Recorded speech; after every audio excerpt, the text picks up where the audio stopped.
I bring this, whoa, we're working on the volume here. Bring the Special Assembly joint meeting with the Eaglecrest Board and the Assembly to order at, yes.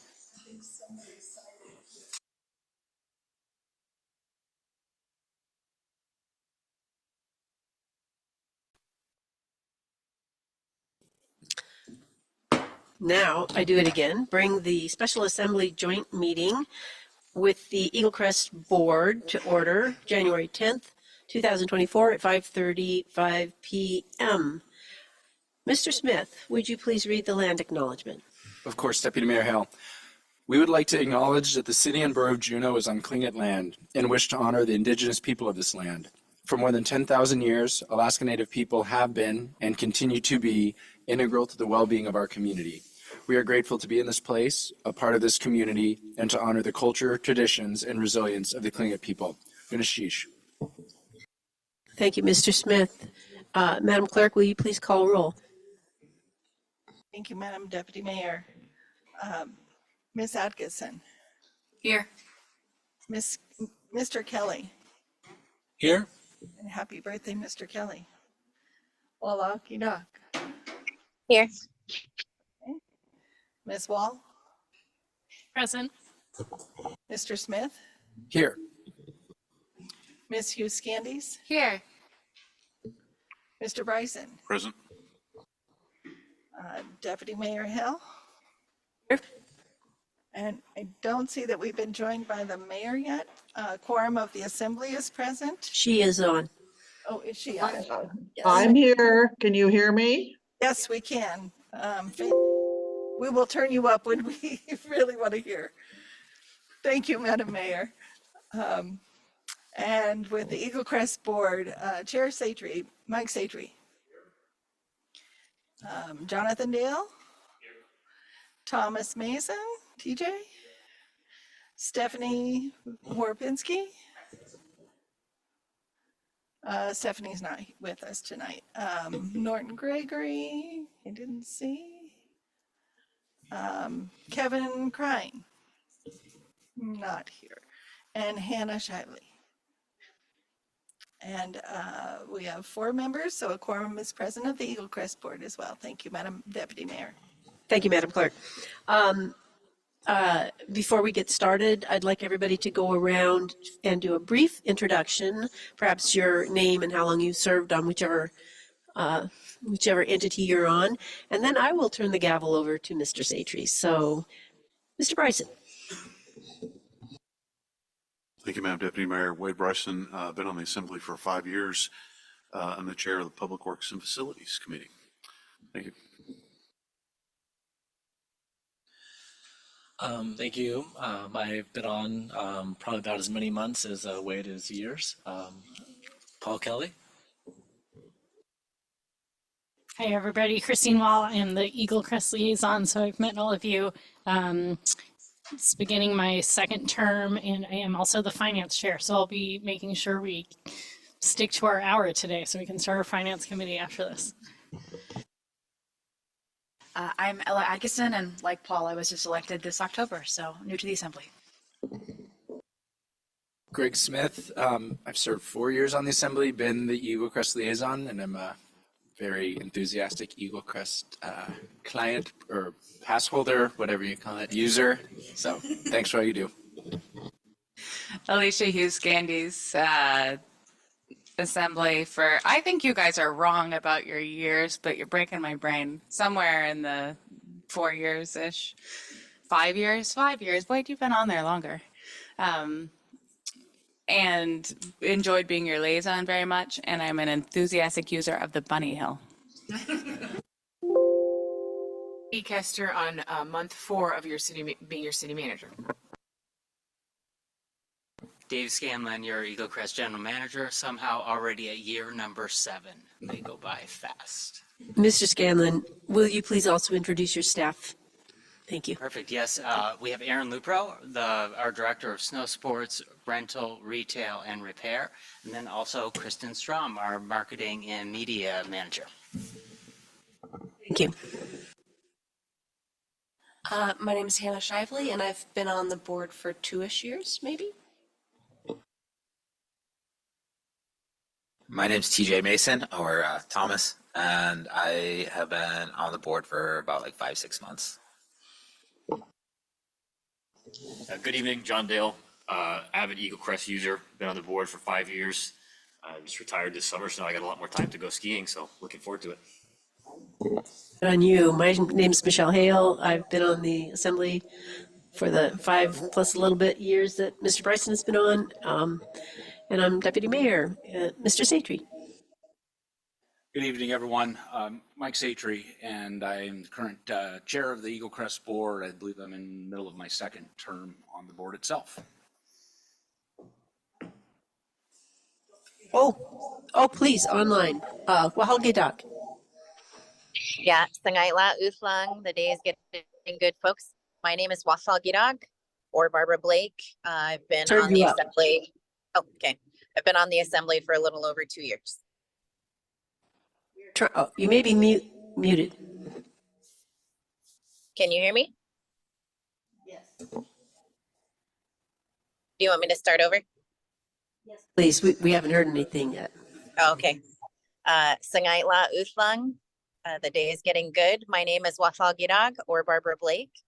I've currently served on the assembly for a little over, just a hair over 2 years now. You, Mayor Weldon. Beth Weldon, mayor, second term.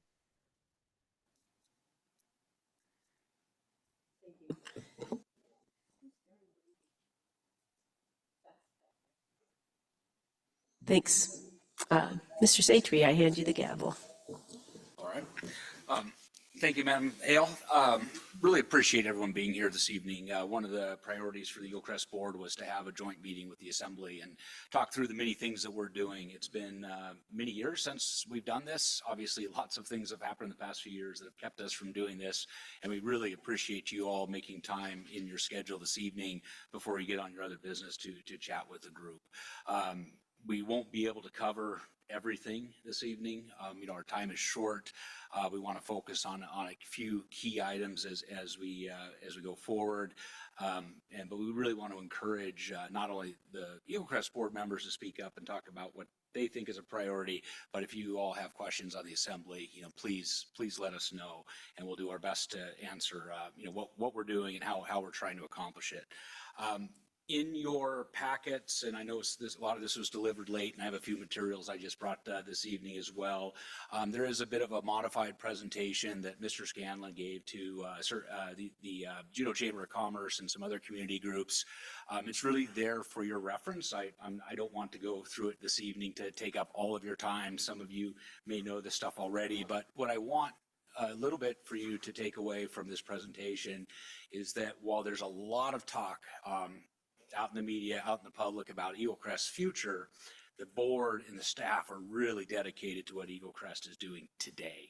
And what we're doing today is trying to ensure that we have high quality winter recreation opportunities that are accessible to our entire community.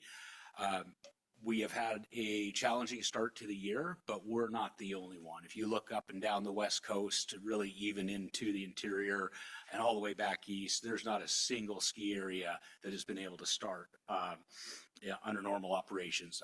With the exception of Alyeska, our friends up in Anchorage are being blessed with an amazing winter. But they're the only ones, and they're seeing lots of folks traveling up to experience what they have to offer. But our snow is coming in.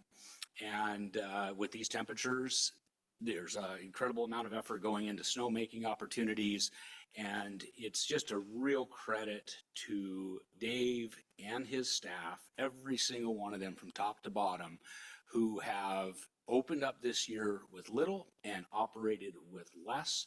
But we're finally, I think, poised to turn that corner and really get to that Eaglecrest we all know and love. Top of the mountain's in fantastic shape, and that bottom of the mountain's filling in, and it looks good going in the future. But I'll tell you, there is, without the effort of really the people in this room, the Eaglecrest staff in this room, working way over their 40 hours a week, many hours over that. Our salaried staff has put an incredible amount of work into making sure we can open those doors. And it's because we're short on staff, and we're going to talk about that during this meeting. It's no surprise that Eaglecrest, the city and its departments, private industry throughout town, we don't have a labor pool to draw from. And we really appreciate the city manager and the city attorney working to help us with J1 applicants and visas and agreements and housing and everything that we were able to do to get those folks into town and make sure that we could have our doors open. That's really a big addition to our labor pool. And you know, it's always tough to operate within the city confines. And you know, I think city staff really jumped up and met the opportunity there. And so we were able to open our doors. So super credit to Dave and his staff. They are working harder than you can ever imagine. I don't think even the Eaglecrest, you know, public, the folks that are up there every day know quite how hard that they are working, the hours they're putting in to make sure that we can operate as normal as possible up there. So can't thank them enough for what they're doing. We have a great year starting out financially. We've had a lot of seasons passes that were sold coming into the year, maybe not quite as much as last year, but very close. And we are also making sure that we have the availability of all the programs that bring people into the mountain. And when we look at what we do to draw people in, you know, whether it's the 5th grade passport program, the classes that come up and learn how to ski, all the various nonprofits that we work with to bring people up to the mountain. It's really fantastic to see the busloads of kids, parking lot full of cars, folks really truly experiencing what Eaglecrest has to offer. And that's been, you know, a real point for the board is that, you know, yes, we're talking about year-round operations. Yes, we're talking about having tourism opportunities up at Eaglecrest, but first and foremost, the doors have to be open, the lifts have to be turning, we have to have a product in the winter. Also in that packet, that presentation that's in there is, you know, a little bit of talk about why we are talking about summer operations. We know that winters will not get easier. We can't change the base elevation of Eaglecrest, but what we can do is try to have certain things that help us, ensure that our customers have a good product up there. The Assembly and the Eaglecrest Foundation have invested in snowmaking over the years, and that's certainly very helpful. But when you only have, you know, a couple months to operate each year, it's hard for us to be sustainable, to be resilient over time. And that's why we want to be able to use our asset, Eaglecrest, on a year-round basis to let, you know, one, have an opportunity for the tourists that visit our town to see, you know, a piece of Alaska that not a lot of people get to see, get up there in the Alpine, have those wonderful views, experience all the opportunities that we can provide them, but they're also going to be able to subsidize our winter recreation. And that is matching what other ski areas around the country, around the world have had to do, maximize the use of their asset on a year-round basis. But it's a big transition, and we'll talk more about that. But you know,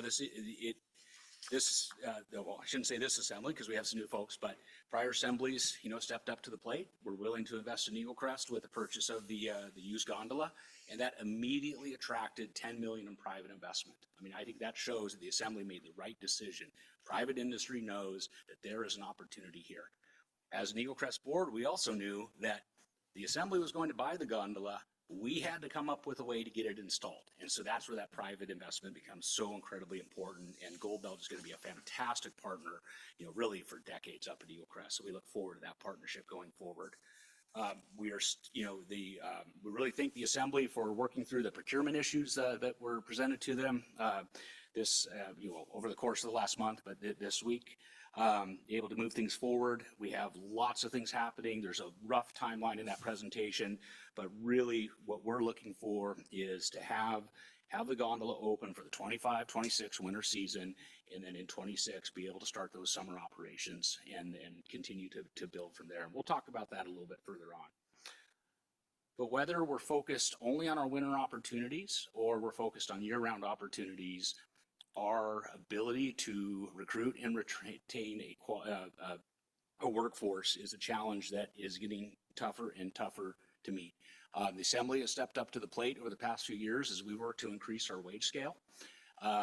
we're still not there yet. And so we were able to carve out a little bit of money to do a wage study using a consultant who's very familiar with the ski industry.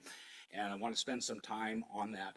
Real credit to Hannah Shively, our board member, who has taken this on as her task. This is her area of expertise, human resources and compensation. And so she's been able to help with this project. She had prepared a couple slides. I'll pass these around just so you have these. I think they were sent out via email. But I'm going to turn it over to Hannah to talk about the wage study, because this is one of the biggest challenges that we face. And that's why I said at the beginning, I cannot thank Eaglecrest staff enough for the hours they're putting in, because they're extremely shorthanded. We have lots of positions open. We have a very limited labor pool here in Juneau. And without the dedication of our staff, we would not be open. So, Anna? All right, thank you so much. Is this, all right, wonderful. So I do, first of all, want to really acknowledge and thank the Assembly for your support in the past. In the past couple of years, we've done a couple of big chunk wage increases that totaled out to about 25%. Huge, game-changing, completely keeping things alive, and we could not have done that without your support. So I want to upfront say all of the things we're going to talk about could have been much more dire without your support in addressing it already. But as Mike has mentioned, so Eaglecrest, one of our biggest struggles going forward has been in the last couple of years with recruitment and retention.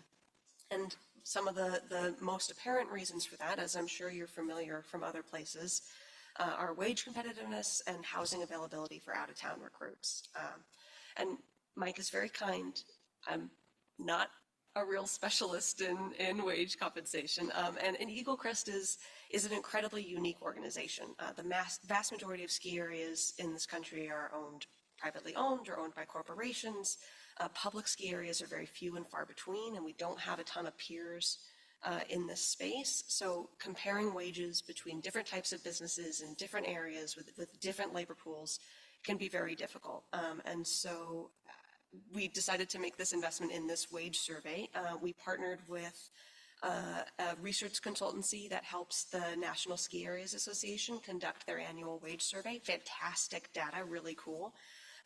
And Charlie Riley, if I refer to a Charlie, that's the man who did this survey for us, knows the data really well, was able to really drill in and get something to us that really helps us do an oranges to oranges comparison. So the results, which are also in the email, like the summary of that has been sent to you, so you can peruse that as your leisure.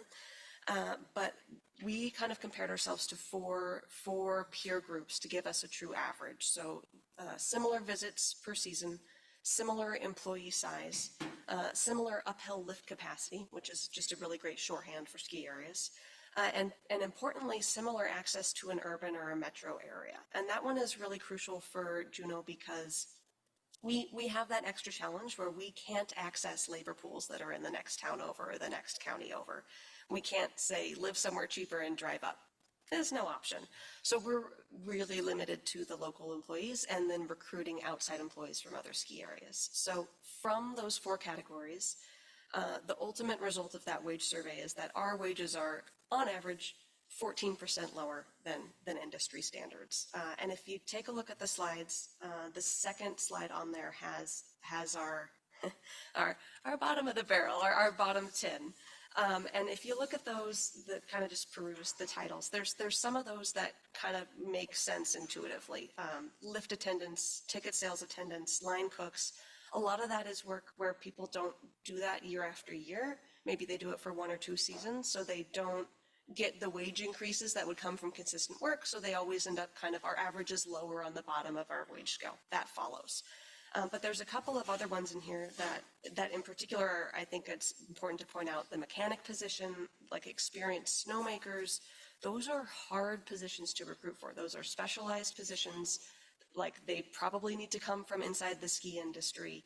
And it's not a good sign for us that those positions in particular, those types of positions are in our bottom, not among our least competitive positions.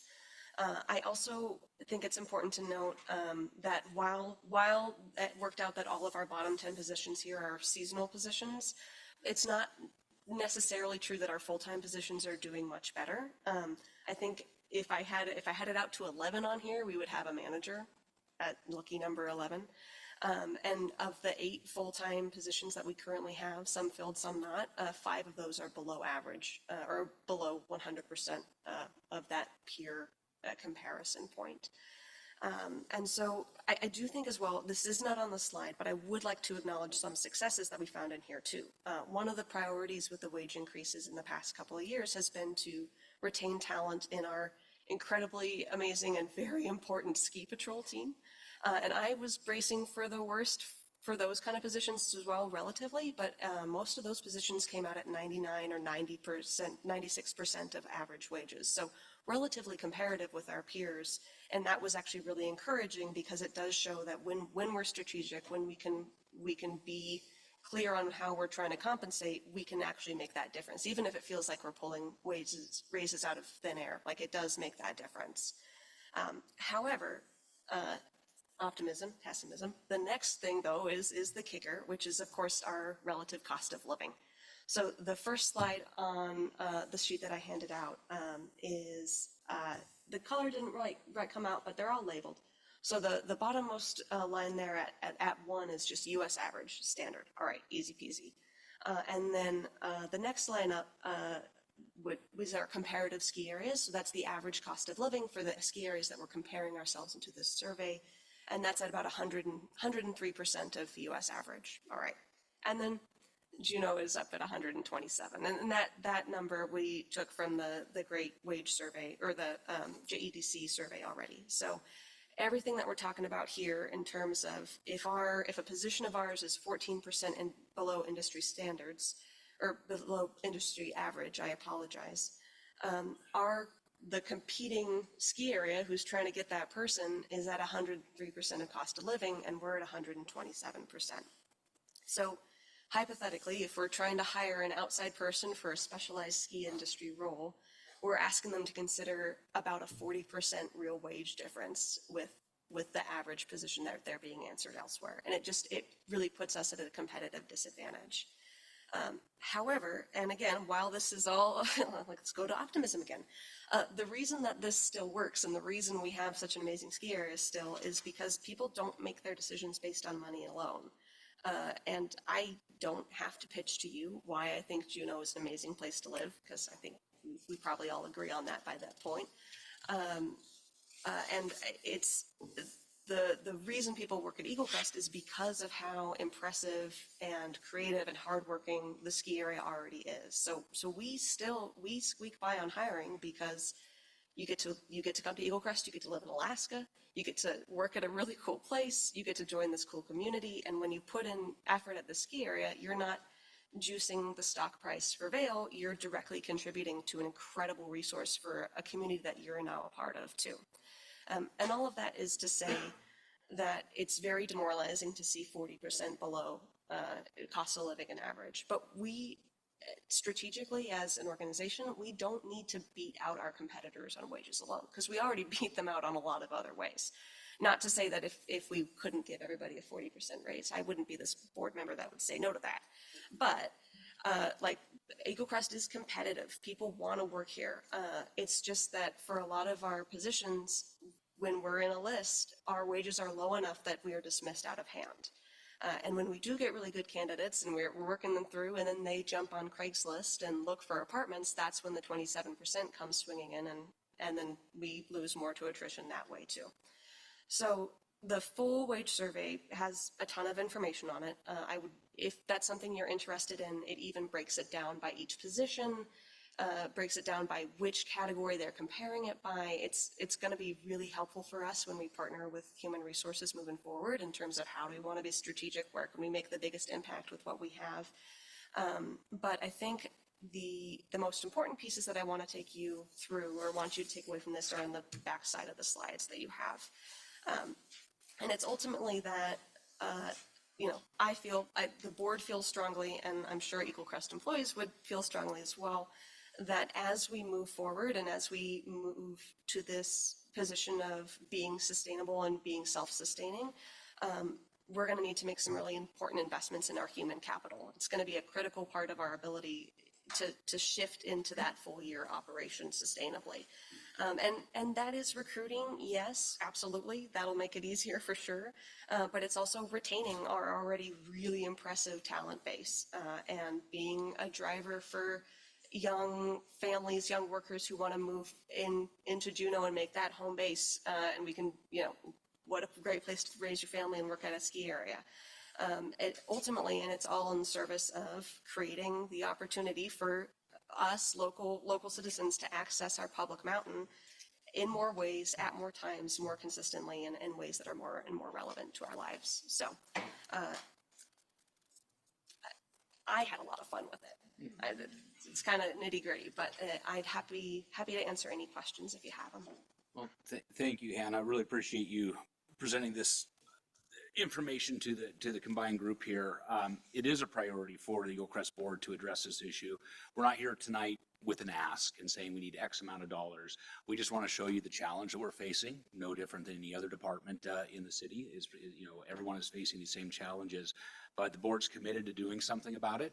In the past, the Assembly has helped make up some of that wage gap. Assembly has also directed us to raise prices, right? So there's a couple levers we have to pull, and we try to balance that raising of prices to help pay for our people against the need for Eaglecrest to be accessible to our residents.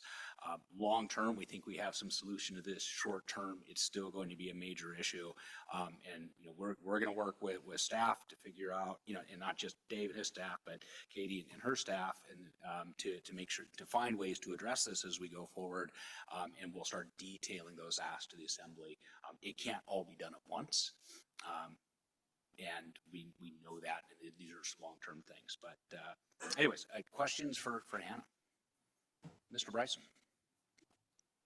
Thank you, Mr. Satry, and to the Eaglecrest board and employees. I don't recall what the answer is, so I'm going to ask this question. Why aren't Eaglecrest employees covered by our union negotiations? Why are they not part of that MEBA union negotiation and just be under the umbrella of the union? And that seems like they do a pretty good job of keeping pay on an upward trajectory. That's a great question. I've had other Assembly members ask me that just individually over the past couple of years. I think it's not something that I don't know why that decision was made originally. That's my short answer. We are open to solutions. There is, but I think what also has to be considered in that is the uniqueness of Eaglecrest and the types of positions we have and the types of positions we're planning on having, going forward. So I don't know why that decision was made originally. I don't know what the answer is going forward. Appreciate you bringing that one up. Other questions? Mr. Bryson. Well, okay, so you kind of mentioned it at the end. Right now, while Eaglecrest only has, 75 days of operation this year, if you're lucky, Mr. Scanlon? I think we'll probably land around 80. We missed a couple early on. Typically, we're around 93. So I think we're still landing in the 80 or low 80s. So if we're experiencing difficulty with only having 80 days of revenue collection, do you anticipate that having 6 months of summer operations, that's going to spread out? Like the manager is still going to be the manager. He's still going to work there year round. So by year round operations, we're now dividing those salaried employees' wages that pay year round. It's now collecting revenue 6 more months out of the year, 180 more days compared to the 80 days that you're going to get this year. So if we temporarily bridge the gap, getting us to summer operations, Is that a potential path that you guys are discussing, or is that? So that is a great segue to what I'm going to be discussing, there we go. right? Absolutely. But, really I want to make sure that we're discussing year-round operations, because with the length of the tourist season these days and the potential length of our winter and having year-round staff to operate longer. I mean, right now we have, seasonal employees that with that early start of the tourism season for training and setup, they're leaving before we're done. And that's another one of our challenges. And so to have that year-round operation will really assist us going forward. But there is a little bit of a gap there, and it's a good tee up for my next presentation. Mr. Smith. Oh, Mayor Weldon. Thank you, Mr. Chair, and thank you to the board for being there. Sorry I'm not there, I'm out of town. And thank you, Ms. Shiley, for all your work. My question would be, when we're comparing wages, are we just comparing straight wages? Are we taking into account things like passes and that kind of as incentives? I'm sorry, I missed the critical part of the sentence. Are we taking into account things like? Employee benefits, passes, that sort of thing. Correct. Oh, this is straight wages. And it is a little bit, when you look at the survey, it's the actual average. So it's not like the hypothetical starting rate. It's not the hypothetical highest rate. It's what the person in the position is actually being paid, or an average of what the people are actually being paid. So it does not include benefits, yeah. Or like past benefits. Or past benefits, But no. I think it would be common in other areas that an employee would have a heavily discounted pass and food, et cetera. So very similar to what we're offering. Yeah, that would be industry standard for sure. And I think the unfortunate piece is, because right now we only have our winter operations open 5 days a week. If you're working 5 days a week as an employee, you don't get to ski. Right, so the benefit for someone working at a ski area is at a 7-day-a-week ski area, and on your days off, you get to ski at a cheap rate. Moving to year-round operations allows us to do that. Right now, we barely have enough people to keep the area open, and then we have big-time overtime issues, and that's been throughout the history of Eaglecrest. It's one of the reasons we're not open 7 days a week. So, any other questions? Yep. Ms. Wall. This is more of a statement, but just because Mr. Bryson asked the question I was asking, which I was thinking about, which was about kind of the option of bringing Eaglecrest employees into the city wage scale. And, what I've always heard, and I don't know if this is true, is that was kind of a board and Eaglecrest, decision. And it would be helpful, I feel like, as we come into this budget process, to know kind of what you all think about that. I mean, we may have different perspectives, but just because I've never really known what Eaglecrest thinks about that idea. And you don't have to answer now, but just something that.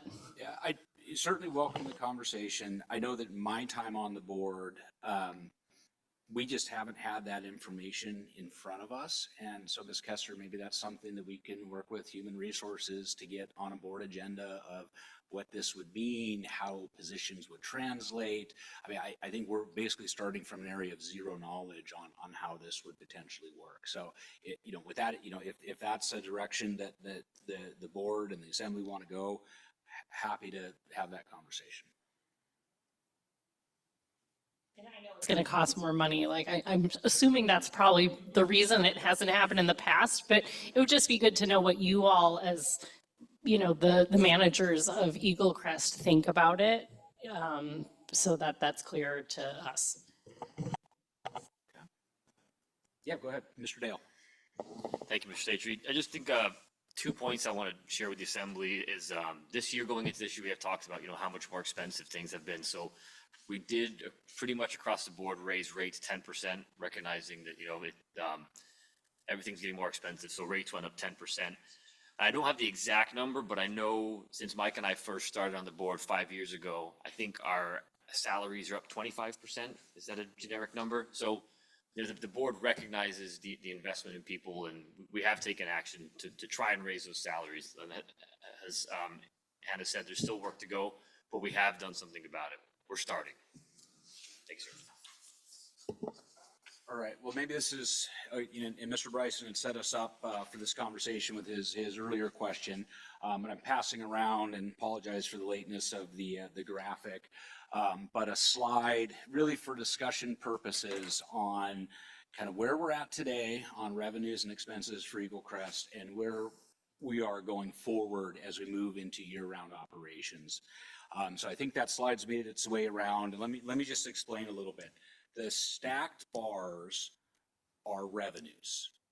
And there's a lot of little tiny bars in there, and they match up with, some of the city buckets that you'll see in your budget presentations later on. So, rentals and leases are broken out from licenses, permits, and fees, and our sales in a retail shop are broken out. But we also have our charges for services. And I've broken those out into current winter and future summer. So the blue stacked bar is our winter revenues. The green stacked bar is based off of our pro forma financial for year-round operations. The red bar that's at the very top red stacked bar is the contributions from the city general fund and the road service area. And so I made those the same color because there's just a little bit of difference. I mean, the general fund is always the biggest component. The road service area is a small component. But that's the city contribution on top of our other revenues. The black line is our annual expenses. And starting in FY26, because there is going to be summer operations at the end of FY26 in our plan, that also includes the revenue sharing amount that goes to Gold Belt. So as that goes from FY26 to FY34, the revenue sharing to Gold Belt is included as an expense to show all of our money going out against all of our money coming in. The blue bar that dips in FY26 and then climbs up to FY34 is our fund balance. So we typically operate right at an even, maybe slightly negative, maybe slightly positive fund balance. We know we have a great opportunity over the next 10 years, once we're in year-round operations, to consistently have income greater than our expenses, even if you take out the city contribution, and we're not suggesting that. I mean, you can almost consider that working capital, and then you have your fund balance grow. But if you were not to take anything out of our fund balance actually is projected to be pushing 14 million in 2034 for discussion purposes using the pro forma. The only thing that is actuals on this chart is FY23. FY23 was our actuals. FY24 was our approved amended budget from the Assembly last year. FY25 and 26 are very draft. Dave is still working on its submissions to the city. So what's happening is, as we prepare for full-time summer operations in FY27, which of course, because of the city being on a fiscal year that starts in July, we'll have some summer operations in, at the end of FY26, certainly all the way through FY27, but we're looking at a ramp up of not only people, but some of the, all the materials and maintenance and everything that comes with getting our year-round operations going forward. And so for discussion purposes, not everything set in stone, we're looking at our existing, 34 FTEs climbing up to about 70 FTEs by the time we're in full operation, which, as long as the ships keep coming, has the potential for significant revenue to come back to Eaglecrest and support that. But there is going to be a gap. We have to invest money to have that future revenue. We know that we have to bring these people on board. We simply can't flip a switch in FY27 and say, my gosh, we have summer operations going on. So there's a lot of prep work that has to be done, but we also know that we have to, when we bring our budget to the city, that you will be looking in context of all of the other needs that are out there. So we're working with Dave. Dave is working with city manager and staff about how do we manage FY25 and FY26 to ensure that we're properly prepped for summer operations, that we can support what we're doing, and be set up to have, net revenue going forward after that. And essentially, independent of city investment. I will note that the The 10 million investment from Gold Belt is not shown in this in any way, shape, or form. I'm considering that a capital expenditure that's being looked at. This is our operating expenditures only. In the out years, I've kept the city contribution flat, but I've added, you know, a 3% inflation rate to our expenses and to our salaries, just to show things climbing. This will not end up in a straight line. We know that, but what we can see here is the opportunity. Well, we can see where we're at. We can see the opportunity, and the board and the assembly and staff will be working to address how do we deal with the gap? How do we get that investment to make sure that we can get to where we need to be with full year-round operations? So I make that clear as mud. Questions about what we have in front of us? Oh, yeah, this one. Thank you, Mr. Chair. I mean, I may be getting way ahead of the conversation or your conversations, but like when I look at this, it makes a lot of sense. And kind of, I feel like an interdepartmental loan or whatever we call them is like the obvious solution. Have you guys already talked about that? Is that just an idea floating out there? Am I getting way too ahead of everyone? And certainly that's something that Mr. Scanlon's been floating in our conversations. You know, we don't want to get wrapped around the axle of how exactly are we going to do this yet. We want to make sure that we properly identified, you know, that scale up, that we made sure that we're not doing anything that we don't need to, that we're properly supporting what we have, and then look at the opportunities. But I think the idea here is the revenues are such in the future that we will be able, you know, and you see that in the buildup of the reserve, you know, if you weren't going to touch that, that we will be able to pay that back. And so we'll continue to refine that. We'll continue to provide detail to the assembly in the budget process of what that really looks like for FY25 and what the increments are, you know, what are the changes to our existing, you know, what is our purely our existing operations, and then how do we build that waterfall chart to where we need to be, and then we can talk about each one of those items. Question, Ms. Hale?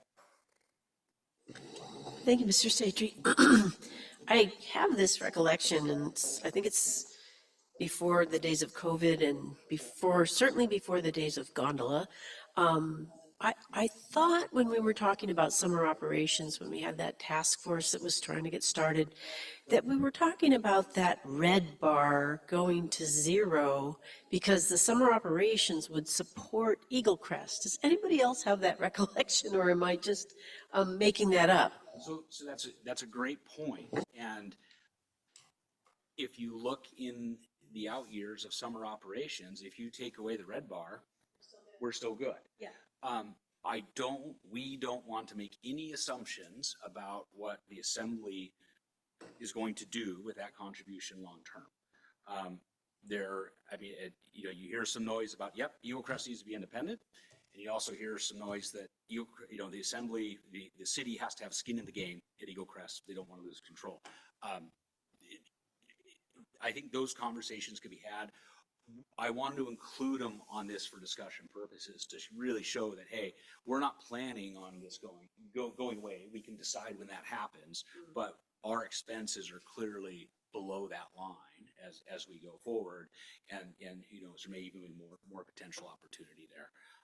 The other thing that's not included in this, and doesn't get included in any of our budget conversations, I don't know why it didn't come to me, but right now, Eaglecrest generates about a little over $100,000 in sales tax revenue in our sales of our stuff. And as we go forward, we actually could be generating over $500,000 in sales tax expenditures on an annual basis, if not more, depending on how products are sold and how everything goes through. So there's another revenue component to the city that isn't on here. This is really looking at city, an Eaglecrest budget, our revenues, expenses, but there is an added benefit on that long term.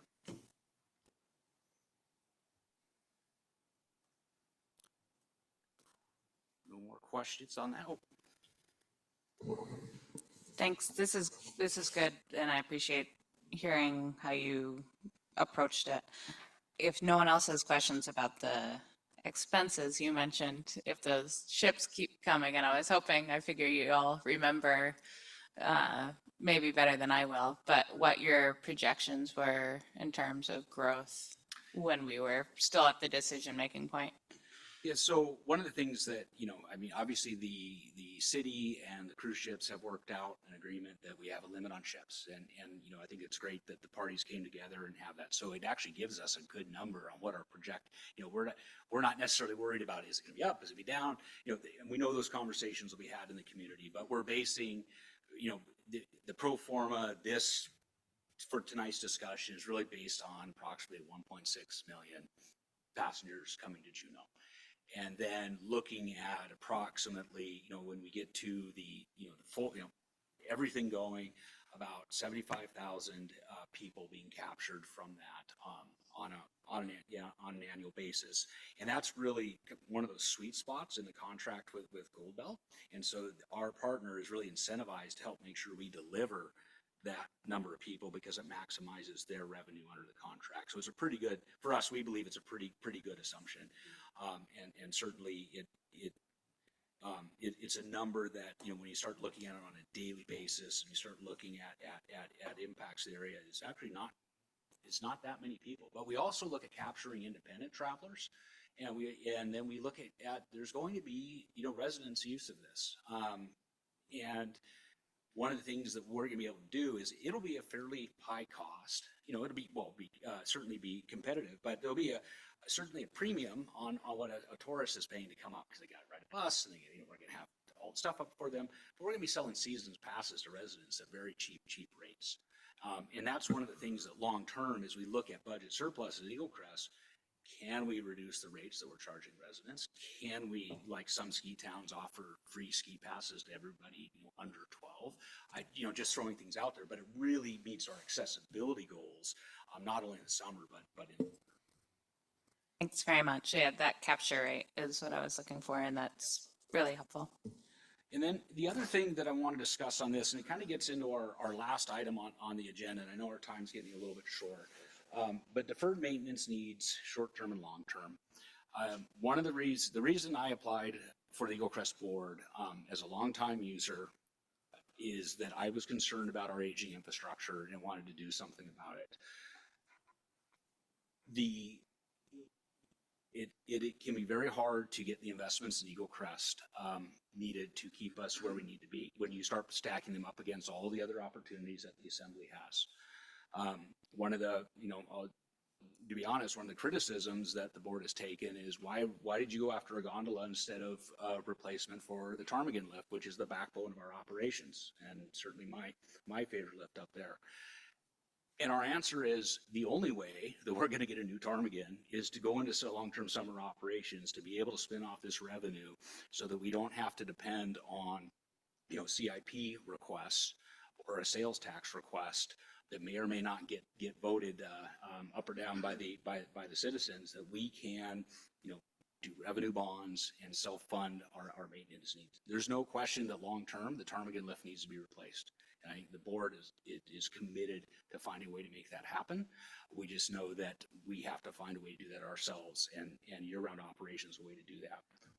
Our Fish Creek Lodge is got 3, if not 4 generations of additions on it. It leaks, it's in bad shape. That lodge ultimately needs to be replaced. That's a hard thing to come to the Assembly and ask for money to replace another ski lodge. When we look at our maintenance facilities, they're dated, they're starting to show significant wear. We can't get all of our equipment inside. It is not an ideal thing. Our maintenance setup is not there. Our other lifts have long-term maintenance needs just as part of their normal cycles. We try to flag these things in our CIP requests.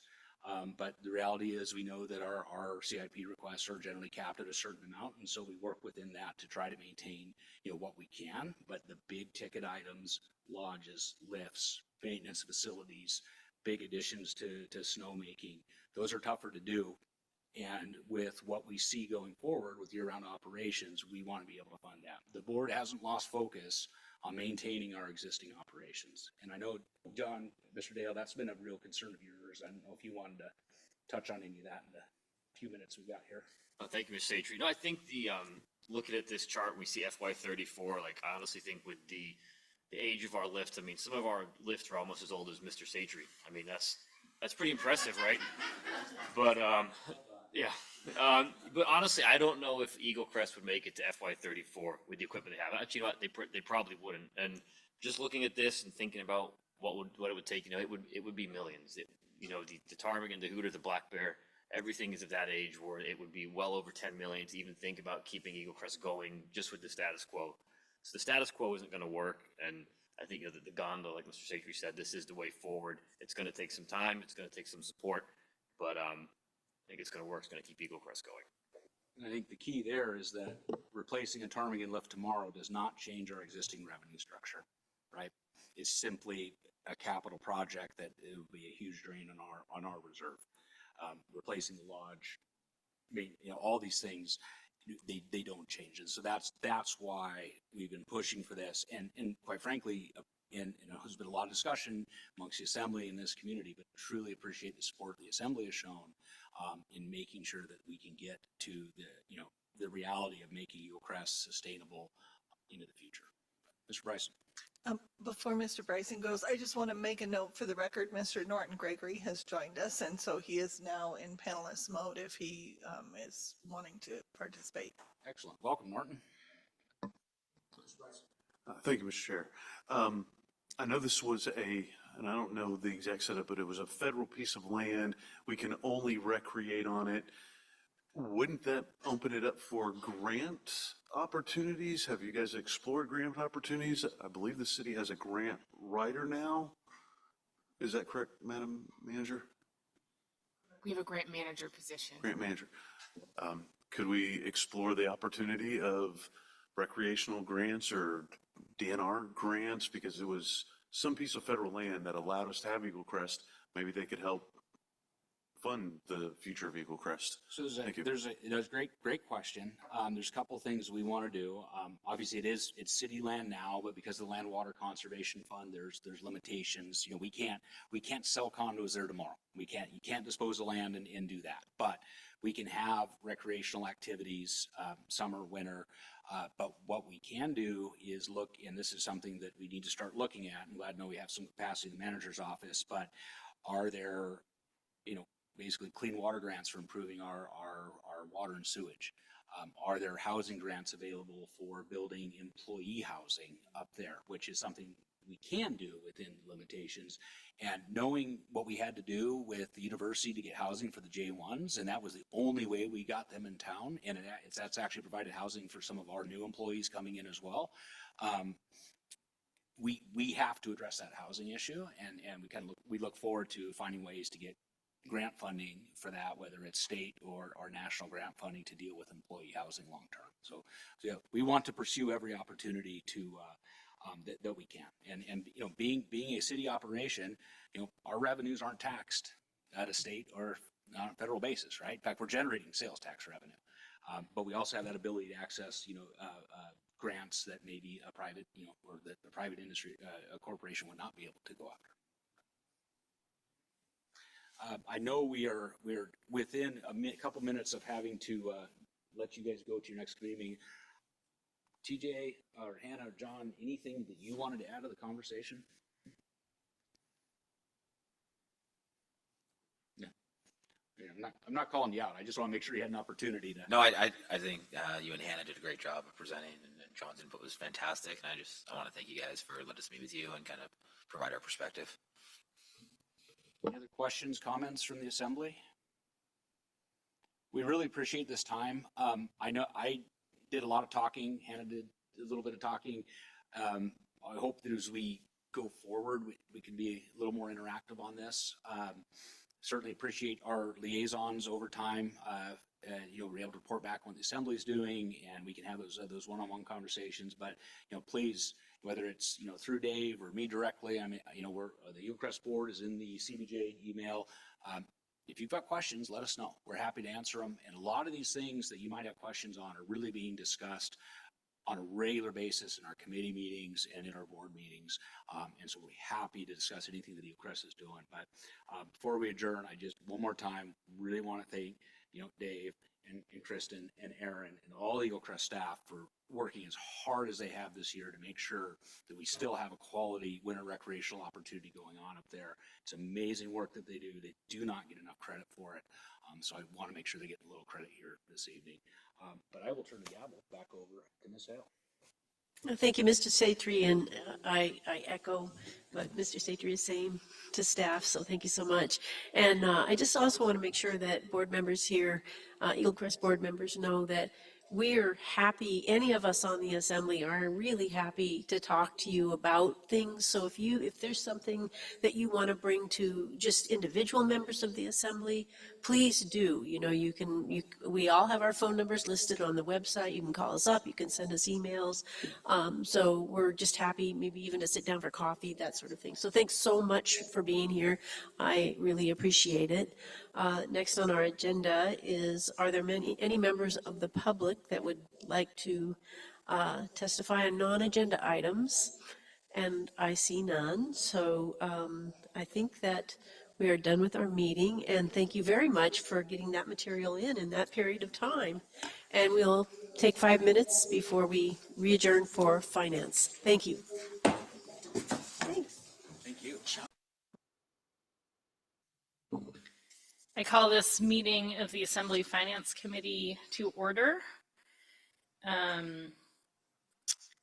Ms. Wendell, will you call roll? Thank you, Chair Wall. We have all Assembly members present in chambers besides Assembly Member Wachlaw Gadak and Mayor Weldon, who are attending virtually on Zoom.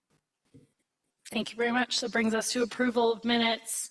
Any edits to the November 29th, 2023 minutes? Seeing none, those are so approved, which brings us to our first agenda topic, budget and assembly grants process. I think I'm going to start here because this is technically my memo that Angie helped me write. And Angie, sorry, Ms. Flick, if you have things I miss for context, let me know.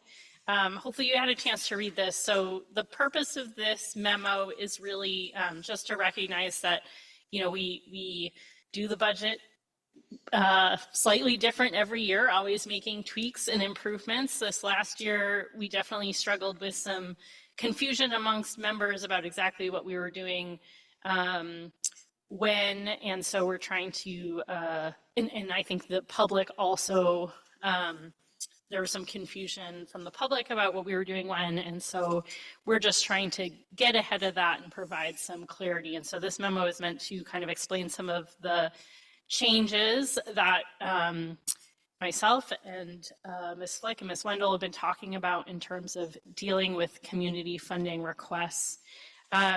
It'll be an experiment. There's some new stuff here, and so I want to work through it, but really my most biggest goal is that the public and the assembly members know what we're doing so that we don't kind of get jumbled once we get there. So I'll ask Ms. Flick if she has anything else to add, but then we can just ask the body for any questions they have on this memo. Thank you, Chair. Well, there are a couple things I wanted to add. First of all, the eagle eye of Assemblymember Hale caught up that we noted, we discussed this at November 29th AFC meeting. It was actually November 1st. So I will recognize that we need to correct that. The other thing I wanted to make you aware of is we've been working with Ms. Wendell to get an assembly funding type webpage launched. We've got a great draft that we're reviewing, but it'll be an excellent resource for you as assembly members to look at historical requests that have been put forth, that have been granted, as well as kind of a monetary time slide. I think it starts in FY13 up to the budget of FY24 as to how you have approved funding. And so that's in a review phase. We do hope to get that launched very quickly, so that would be available obviously to you, but also to the public. I think those are the only comments so far that I have for you. Questions from the committee? Mr. Bryson. Thank you, Madam Chair. I really like this. This is awesome. This is going to make it easier for us. And I particularly like the assembly member sponsor. That I think that'll help give direction and I just really saw that as a positive addition. My question though is, could we add a line, or if that, the only thing I saw missing is which group is being served. And so I know it has like the name, but if this benefit is going to children, then we should know that. If it's going to disadvantaged children, then we should know that. If it's going to just having a little bit of information of which population or which demographic is being served by this, I think would help us with the decision making. But I'm not like stuck on anything. I just saw that was the only thing that was missing. Thank you for the time. Thank you, Mr. Bryson. I imagine that can get incorporated into one of these questions or replaced, but I'll look to staff if that seems reasonable. Absolutely. Along with this memo, you received a City and Borough of Juneau community funding request form, and that, Mr. Bryson, is something we could absolutely add so that as you're working with groups reaching out to you, we can collect that information so you have that consistent information. So we will add what population is being served, incorporate that as a question. Hale and then Ms. Hughes Candies. Thank you, Madam Chair. I don't know if this is possible or if the Assembly would agree, but another item that it seems like we might be able to add is, and maybe that's just in a question, is does this address an Assembly goal? So just so that we could actually kind of fit that in as well. And then I'm sure, Ms. Flick, that these will be sent out to all organizations that have applied in the past, or there will have some kind of notification mechanism. Sorry, Ms. Hale, I got distracted. I heard the beginning of your request, which is about assembly goals. There is language in there to ask people to identify assembly goals that, or other community plans that this is part of. Would you repeat the second half? See, I skimmed over that, so thank you very much. I'm glad it's in there. My second question is just how will we let people know of this new mechanism? Ms. Flick, go ahead. Our intent is to notify those who reached out to the Assembly last year in the budget process to make them aware of this new process. Additionally, to make sure that all of you as Assembly members have this community funding request form so that you can work with anybody who reaches out to you.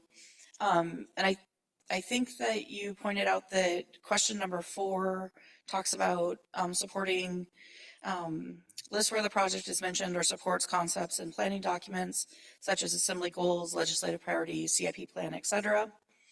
And then Mr. Bryson, on number 2, the question, the end of that is, what sectors of the community will this project benefit? Does that answer your question? It was close. I don't know exactly what I was thinking. I might not have seen that when I had written this question down.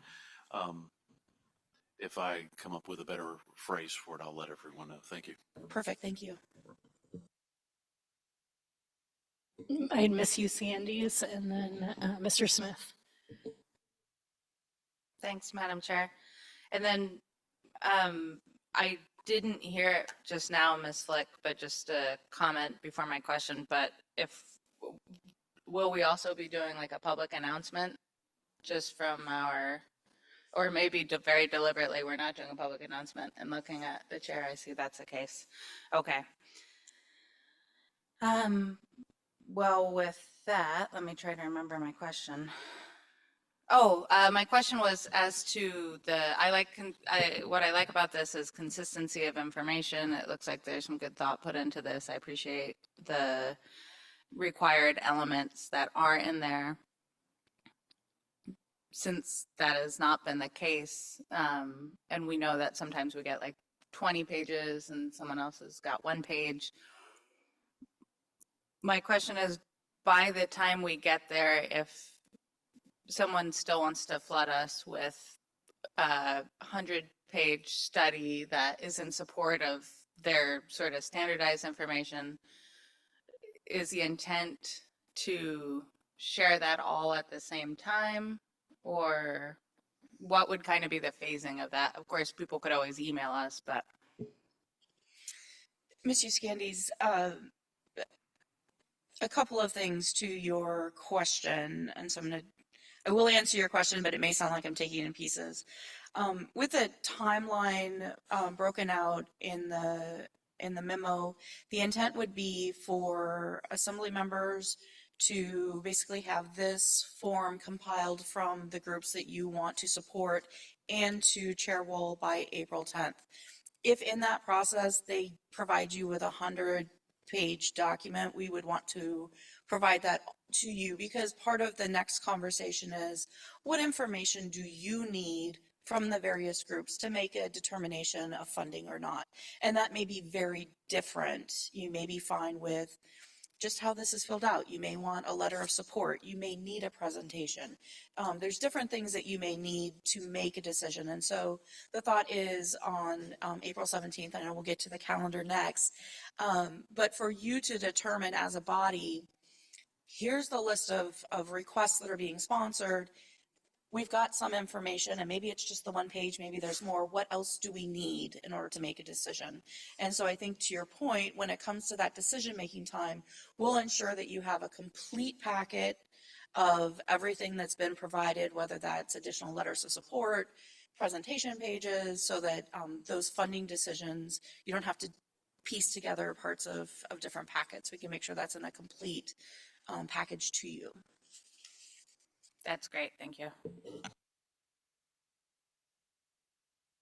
Mr. Smith? Thank you, Chair Wall. I was wondering if there can be more than one assembly member sponsor. I'll take that one. Yes. There definitely can be more than one sponsor. Obviously, there cannot be more than 3 sponsors. Ideally, you're working with the group and with the other individuals to bring this through. Obviously, you might support something that another assembly member brings forward as a sponsor, and that's okay, and you can ask questions in the presentation, but ideally, 1 to 3 people working with the community grantors. Does that make sense? Mr. Kelly? Thank you. That actually might raise one more question for myself. I thought I remembered reading in here also that the entire assembly as a whole can sponsor somebody. So how would that work? No, the whole assembly can certainly vote for something, but the idea behind a sponsor is someone's taking the proactive approach to help that group go through the process, and we would not be able to do that with more than 3 people.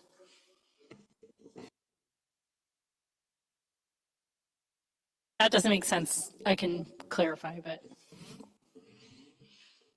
anything else? Ms. Flick? And I'll just add one other comment to this. There may be funding requests that come to you from the manager. So we'll talk about this a little more, but in the memo that we're discussing now, we have certain partner agencies that we work with year after year, and their typical requests are a part of the recommended manager's budget. But from time to time, those organizations may ask for something new, big, different, and it may be something that CBJ is already interested in and already planning on supporting, and that the manager feels comfortable including in her recommended budget. It may be something that that doesn't quite meet that and needs to be deferred to the assembly to make a decision, in which case working with the manager's office and those particular partner agencies will gather this information so that you have it again when you get together on the 17th to determine what other information that you may need. Mayor Weldon? Thank you. Before we get everybody pursuing us to sponsor, the whole idea of a sponsor is to get on a list, correct? So he doesn't have to go around and try and list 3 sponsors to show that they have support, correct? Or am I reading that? Mayor, Mayor Weldon, we cannot understand you. It sounds very garbled. Any better? Oh, speak slowly, but I think we can hear you. The point of a sponsor is just to move it forward, correct? I don't want entities to have to go around and shop for sponsors. Yes. The point of a sponsor is to identify which projects we are going to be discussing as a body. And what did she say about shopping? They might shop a sponsor. Someone might shop for sponsors to get one of us to move it forward. And I'm not sure if that was a statement or a question.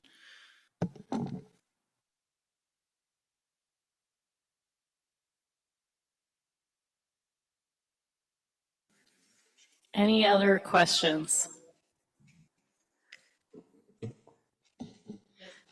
Ms. Hughes Candies. Thank you, Madam Chair. Just one follow-up. This is good. Great. I'm tracking. I got a little confused, Ms. Flick, based on one of your comments. Depending on what a partner organization needs in a year, the manager might agree that they need it, and it just comes to us as part of the manager's budget, all of it, and it's their managers recommending more for that partner agency. And I'm just gonna give an example, and you tell me if I'm understanding it correctly. Partner organization might think they need more that year, and the manager doesn't agree. And in that situation, normally they would come and it would go on the pending list. So are you saying in that situation, they're gonna need them, perhaps there's some pointing, so you could tell me what happens in that situation where the manager doesn't agree? So I will explain how I plan to use the power of the manager's budget to make recommendations to the assembly. So there are some community priorities that are routinely funded in the budget. And if a community priority needed a modest funding increase to provide the exact same service, then that would be something that I would consider including in the manager's budget. If there was a community organization that wanted to provide any increase in that level of service, then I would ask that be presented to the assembly. Fireworks. Guess what? Inflation means fireworks are 10% more expensive now. It's the same show. In fact, it's not even as nice of a show, but we just really can't even put on the same show that we've always put on. And it's a modest increase. That would be something that I would consider reasonable to forward to the assembly, included in the budget. But if it's like, we want to put on a second show, then it would be deferred to the assembly. Does that help? It does, and it wouldn't have anything to do with this process. Or it would, and then fireworks would have to find a sponsor. Is that correct? So in that scenario, the second fireworks show that's not customarily funded annually in the budget would need to find a sponsor. That's very helpful. Thank you.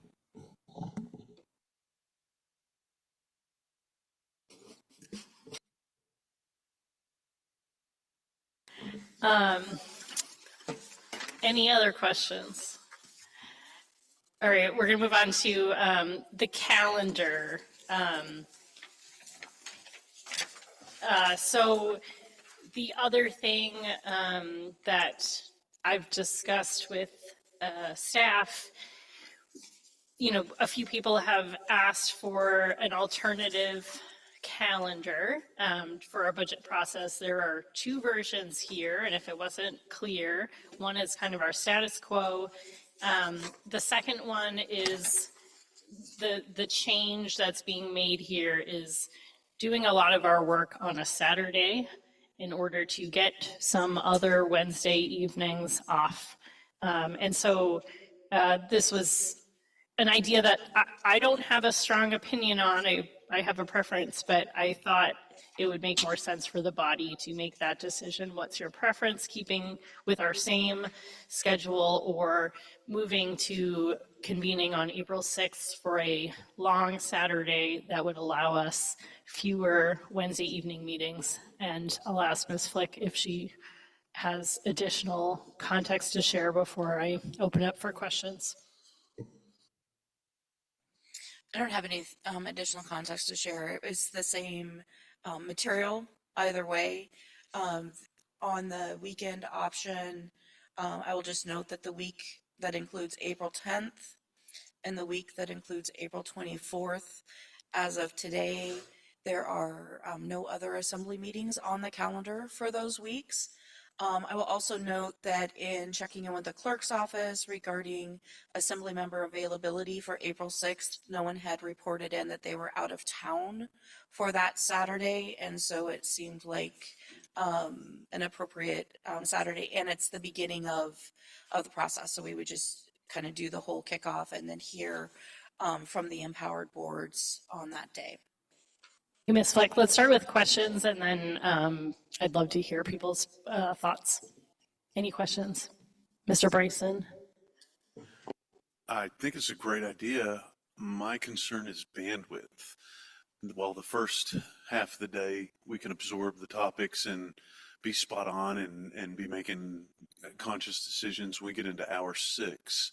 How strong will our capacity be to be discussing finances? Because I love this schedule.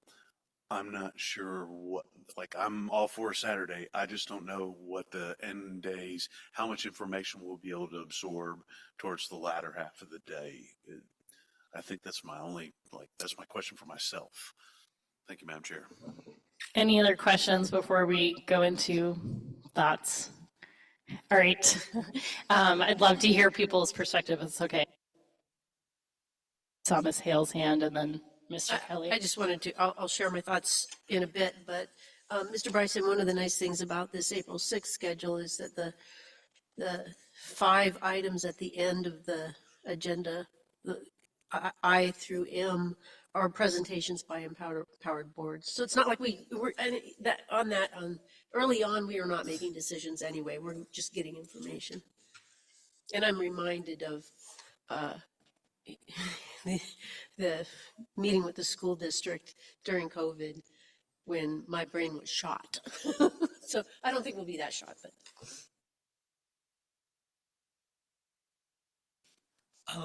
Kelly? Thank you. I think I'd be happy with either schedule myself. I do, however, if we do end up doing the April 6th, I did very much enjoy the kind of the format of the retreat, and I felt like we hung in there pretty good, so that's my 2 cents. Excuse me, Mr. Kelly, I could not hear the second part of what you said. Sorry about that. And thanks for the reminder to speak up a little bit. I was just saying that I think I'd be happy with either schedule, but if we did do the April 6th, I was happy with how things were organized with the retreat, and so something along those lines, that format. Thank you. Atkinson, did I see your hand? Thank you. I also obviously could do either of these schedules, but I have to say, personally, I really prefer the Saturday because there's the unfortunate, on a personal level, situation where the budget times for both the state and the city line up pretty well. And so it's nice, I think, to get it all done in one day and have less days where there could be potential overlaps for me personally. Thank you, Ms. Atkinson. I see Mayor Weldon. Can you hear me this time? Yes, thank you for the enunciation. I'm sorry for Ms. Atkinson, but we have to also remember the public 6 to 8 hours on a Saturday is a long time. We heard you at the very beginning. Maybe stay close to the mic. I said 6 to 8 hours for the public on a Saturday is a long time for them to try to listen to this stuff, which is very important. I believe you said 8 hours is a long time for the public. Is that correct? Correct. Thank you. Mr. Bryson? I wanted to remind everybody about the rules of finance, that it is going to be the prettiest, sunniest 65-degree day if we meet on a Saturday. It is unavoidable that it will be an absolutely phenomenal day. I don't think we've had a finance meeting that the weather was not absolutely stunningly beautiful during finance season. So we should be prepared for that to be a very, very nice day on April 6th. Sorry for the sarcasm. Ms. Hale? Thank you, Madam Chair. I really appreciate the option provided here and the thought that's gone into it. And thank you, Madam Chair, and thank you, Ms. Flick. I would love to do that April 6th meeting. The finance schedule kills me. It is really a horrible time in the assembly year by the time we get to the end of that finance schedule. So if we could skip 2 or 3 meetings, especially meetings where we don't have other things going on that week, where we actually have a little bit of time to breathe, I think we'll make better decisions. I think we'll think better. And you know, I think that, as Mr. Kelly said, a good job was done with that retreat, and it was all day. So I really advocate for it if we can make that happen. I also am not so sure just how many members of the public sit through those early finance committee meetings. I guess one concern that I have is that we're asking members of our boards to come here on a Saturday, but you know, we all put in a lot of hours. They do as well as we do. Thank you, Madam Chair. I did get a question about that, and I do think that our intent would be to create a very structured structured agenda for April 6th if we go with this option, so that the school district and Bartlett know exactly when they're showing up to participate, and they don't have to sit through the whole day if they don't want to.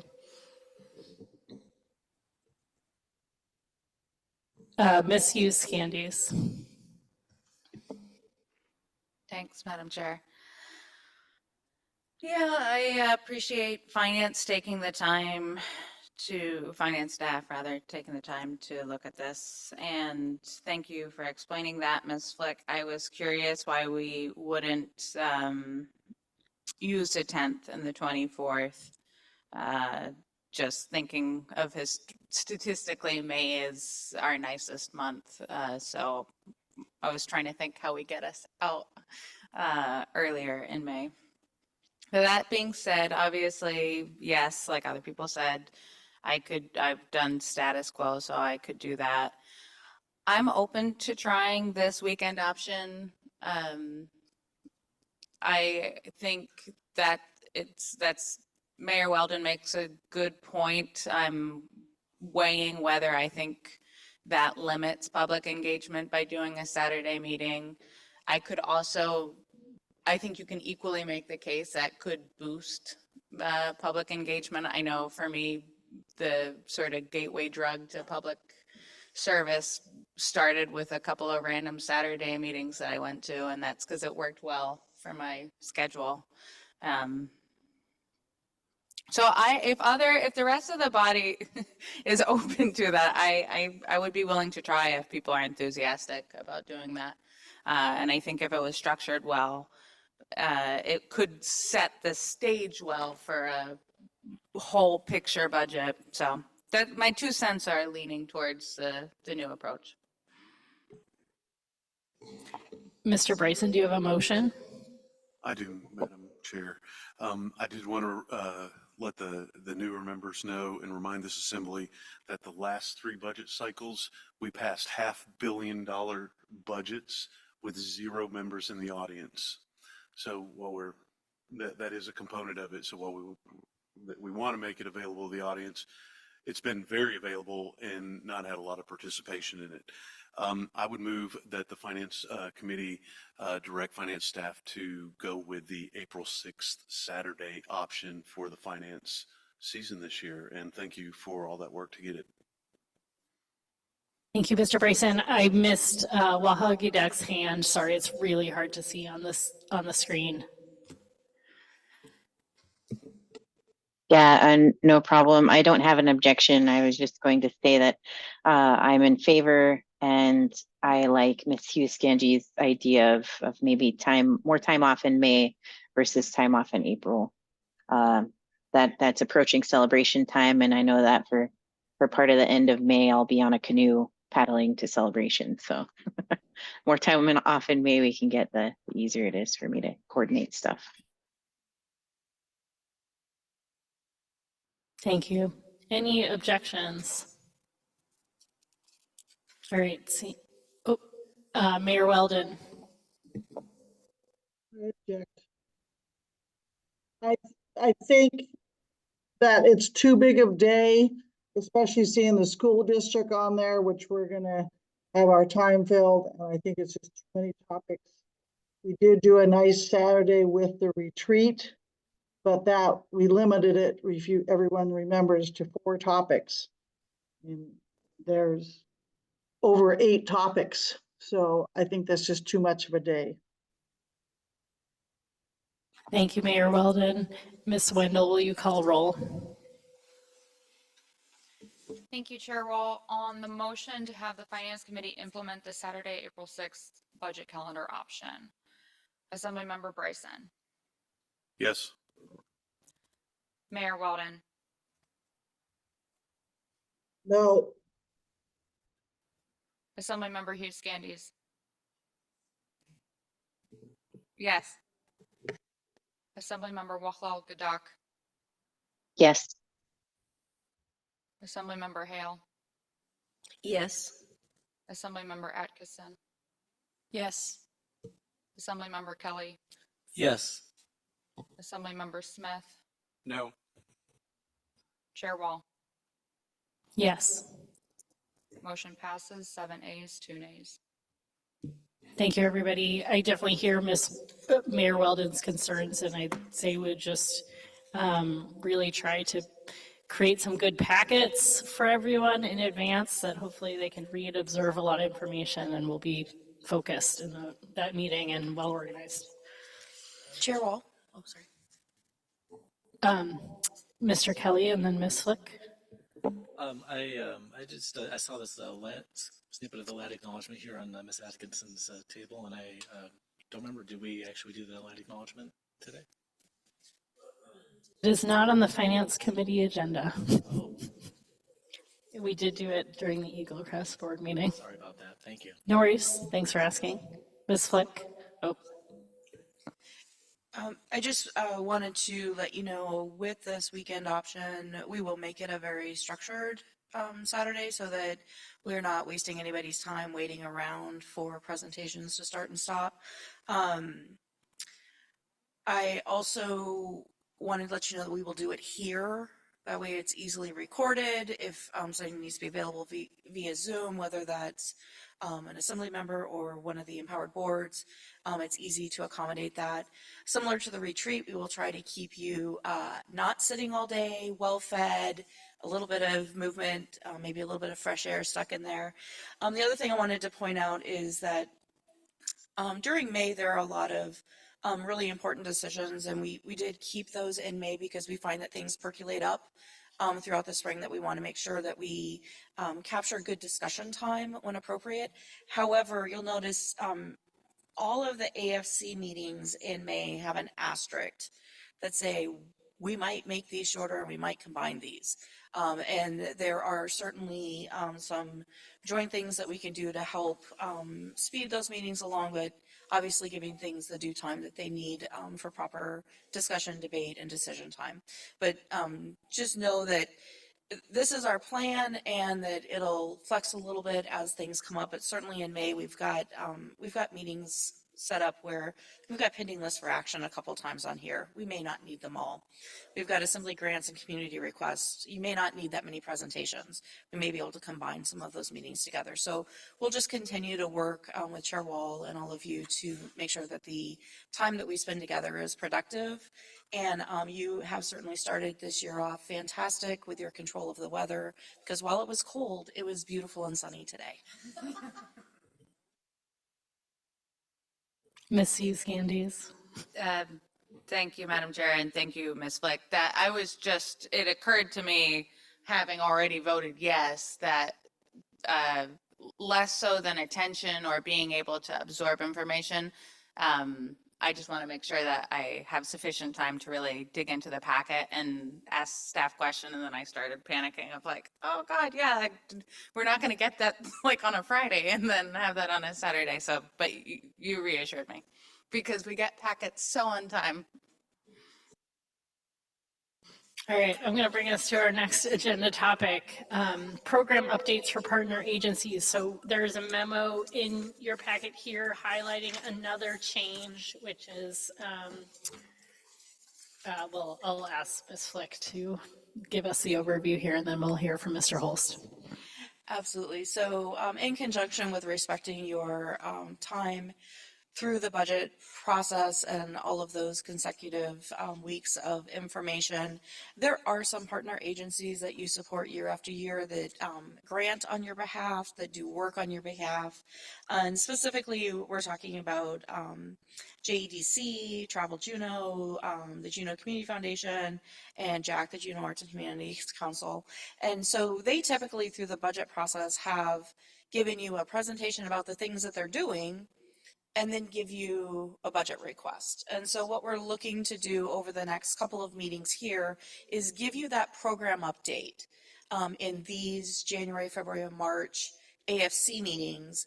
And then we can handle, as Ms. Kester has already alluded to, if they're asking for that year over year funding that we would typically provide, they don't have to come back and make a request. And if there's additional funding needed, then we can take that through the assembly grant process. But this will hopefully provide you a good opportunity to get those program updates, ask those questions, and really focus on the program. Obviously, they need funding to make their programs happen, but utilize some of this time before we get into the budget crunch to have those program updates. And so tonight we'll be hearing from Brian with JDC, and we're looking to get, I think we'll have Travel Juneau for sure in February, Jack for sure in March, and I'm not sure when JCF will fall. We're working on finalizing those schedules, but that is the plan. Any questions on that before we bring up Mr. Holst? Okay, to provide an example of what this will look like, our first partner agency.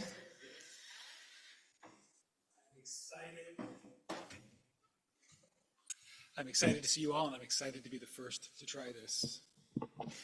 And after only one failed attempt, I hope I got it right the second time in the presentation. So thank you. I think everyone, I'm fortunate to know everyone here. I'm Brian. I'm the director of the Juneau Economic Development Council. Thank you for having me. This is the board of directors of the Juneau Economic Development Council. On your screen, our board is appointed by all of you. It's a really unique relationship that I think works really well. We are an independent nonprofit organization. We have to perpetuate our board, and our bylaws delegate the appointment of our board to you, and you accept that responsibility, and then you appoint our board.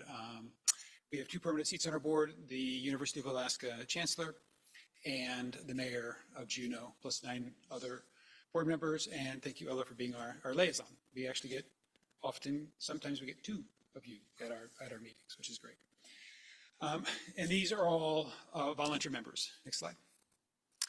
We have an excellent team at JDC. We're really fortunate. You know, one of the things that when you think about economic development organizations, and you probably look at us and you think we're all alike, we're sort of unique. We're actually quite unique in our work because we, in addition to providing information, we do things. We engage in activities. We implement programs, and that's not super common for economic development groups anywhere, that sort of operate.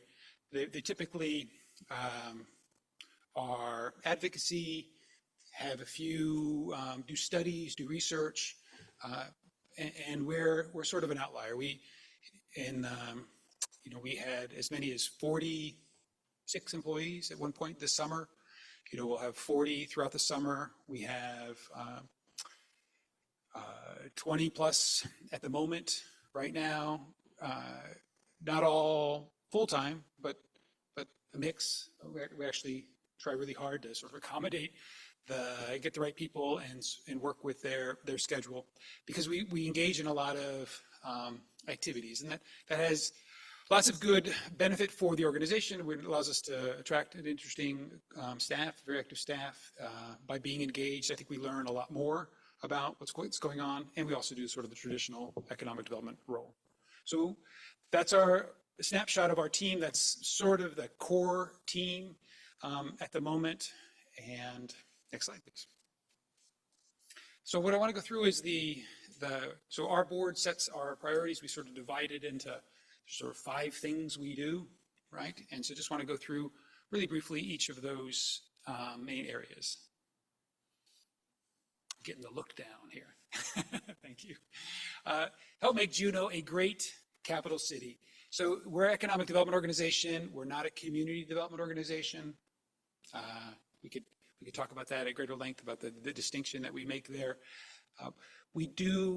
The simplest way to say that, I don't mean any offenses, we're a little bit indifferent as to, like, if there's a coffee shop in Hawk Bay versus Douglas versus another part of town. However, we have a particular interest in downtowns, and there's a couple reasons. One, because we're a capital city, and it is really important for Juneau to be a great capital city, and that experience of working the capital is tied to downtown. And secondly, there's evidence that local economies do better when they have a really strong downtown. So strong downtowns are important for strong local economies. So that's the one exception where if you ever see us dabbling in any part of a particular part of town, it's likely going to be downtown, right? And we do that with various partners. Next slide. Sort of the core to the work we do, JDC uses a cluster-based approach to economic development. That is, again, it doesn't really matter those terms, but basically we recognize what brings money into our economy, right? Because that's how you grow your economy. You grow your economy when you are able to bring money from outside into it. So visitor industry, the person comes on a cruise ship, they have dollars in their pocket, they get off the ship, they leave dollars in our community, and then they leave again. Tourism. Mining, there's a rock in the ground, and somebody comes along, we send them the rock, they give us money, money comes into our economy. And I guess the way I think about it is what we don't engage in is we don't engage in sort of retail development. We're not, it's not that we don't care about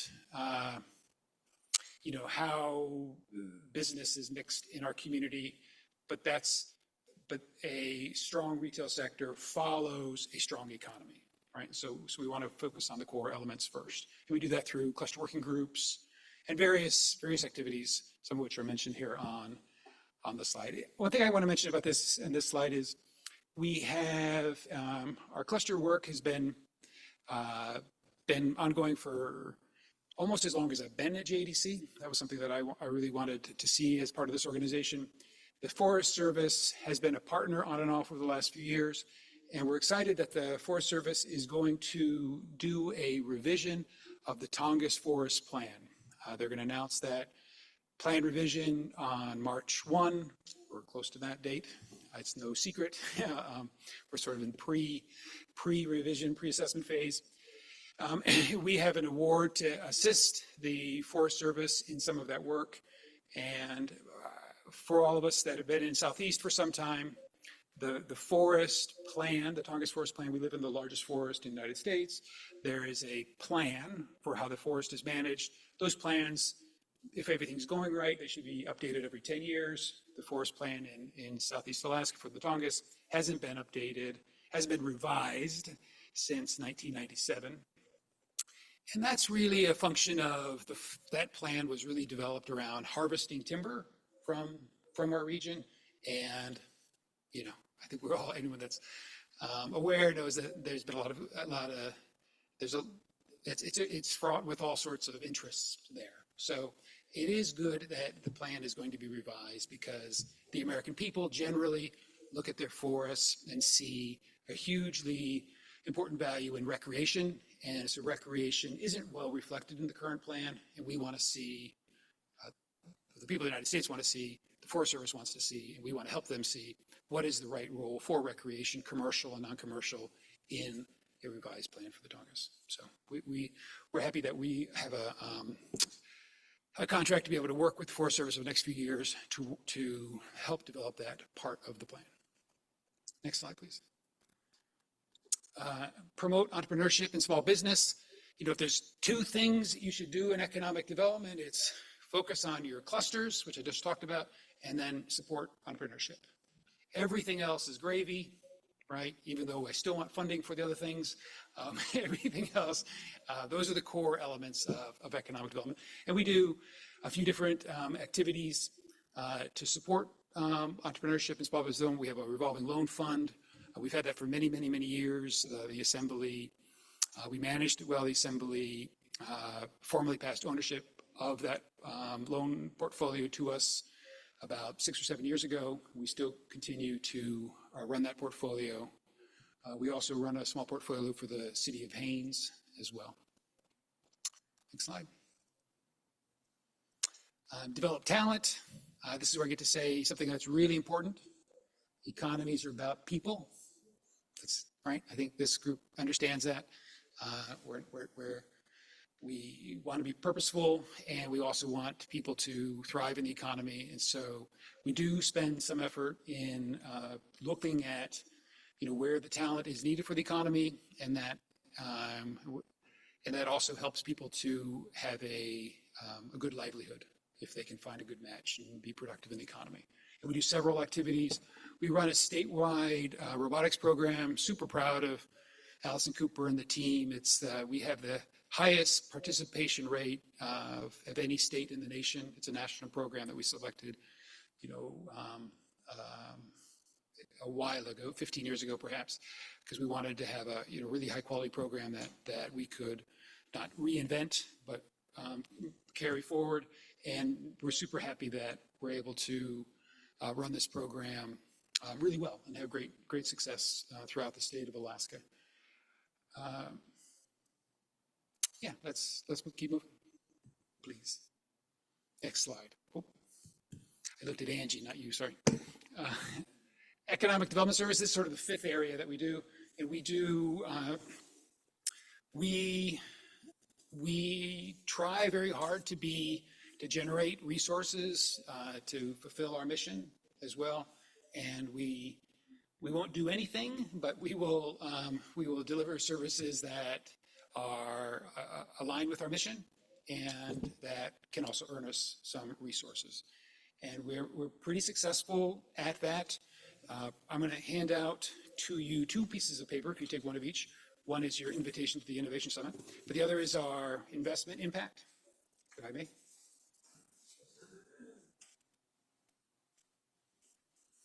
And this investment impact is it's a return on investment. This is something that the Assembly had asked for us for over years, and we provide this every year, a calculation. And what the return on investment is, it really stems from a question that you may ask me tonight, but we're ready for it, is, what are you getting back in return for spending money on us? It's a fair question. In that sheet, we got some big numbers there. What we decided on with your predecessors is that when we want to look at this, we want to look at how much you invest directly into the organization, so how much then we can directly leverage into additional funds that actually run through our organization, and then also what are the resources that, because of the activities that we're performing, we also bring into the organization. And because we look long view and we don't have complete control over the impacts of all of our investments, we decided with, with a group, a meeting like this, that we would look over the previous 5 years. So we give you the sort of return on investment that we look at is, in this case, the CBJ has provided us approximately $1.8 million in the last 5 years. We have brought with that 8.8 million additional into our own budget. And then for just, we don't count impact that we have in the rest of Alaska. We just count the impact of other resources in Juneau and Southeast Alaska as well. But that in the last 5 years has leveraged an additional $94 million in resources. So we feel like it's good value for you and for our community. We've managed a lot of your grant money to businesses for the CARES program.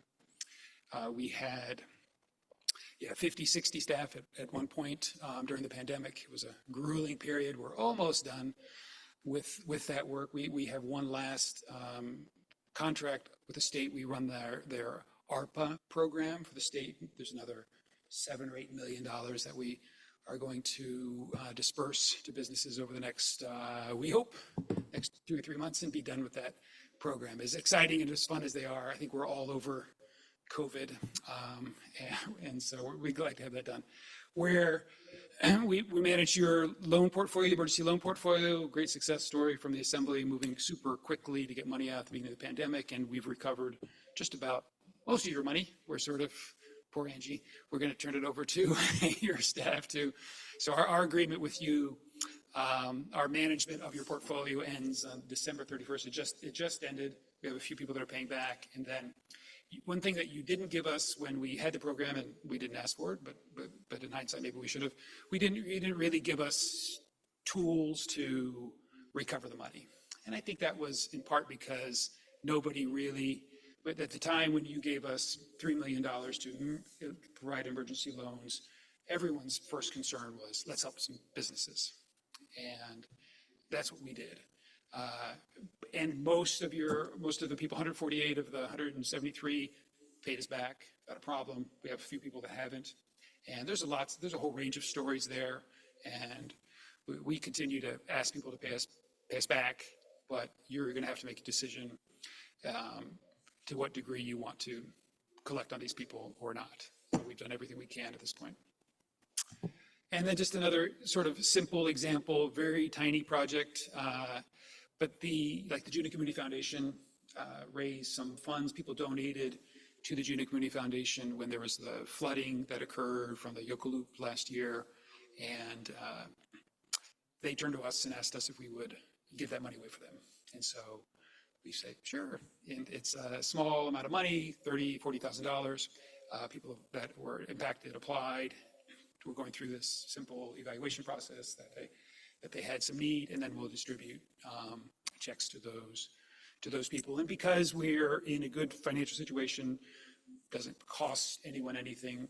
We actually have a JDC has an affiliated nonprofit, a charity. We're a nonprofit, but we have a charity, a 501c3 organization, the Juneau Community Foundation. In this case, will donate the funds to that organization, and then that organization will pass on those resources.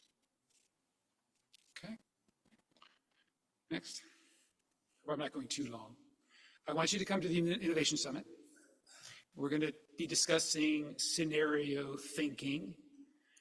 We have we've changed the pricing this year.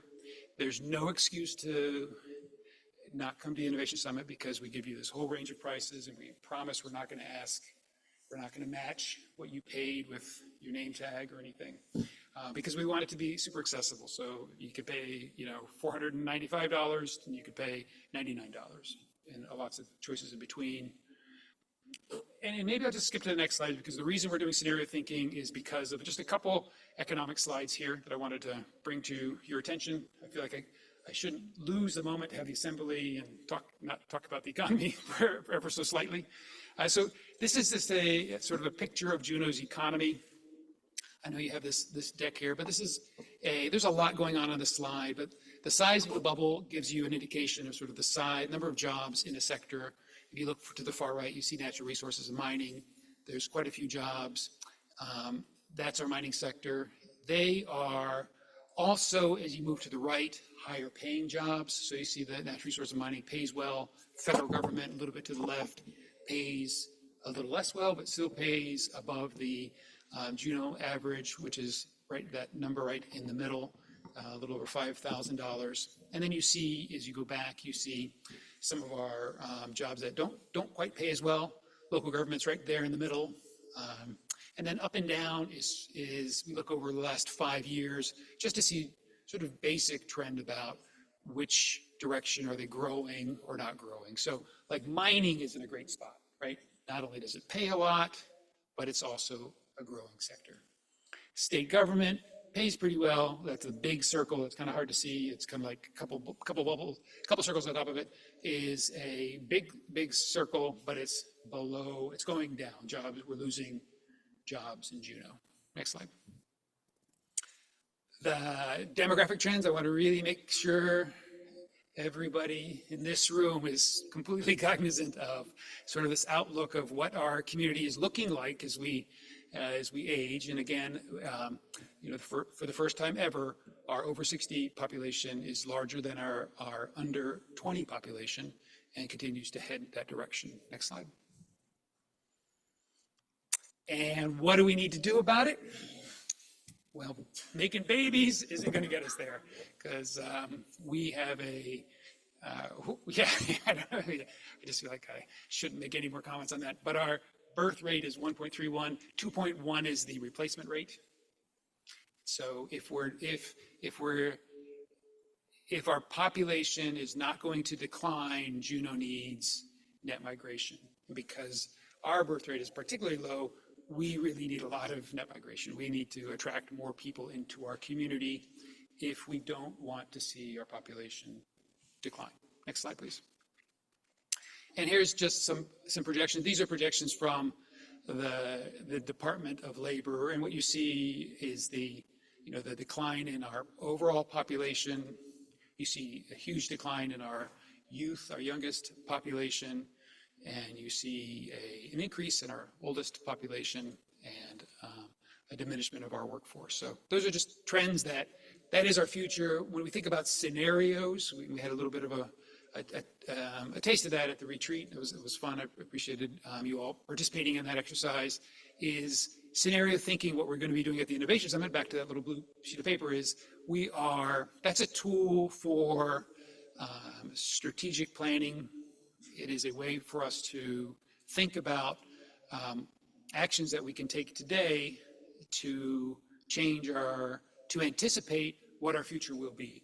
And sometimes the future that we can see, we can't change, but we can figure out how best to adjust to it.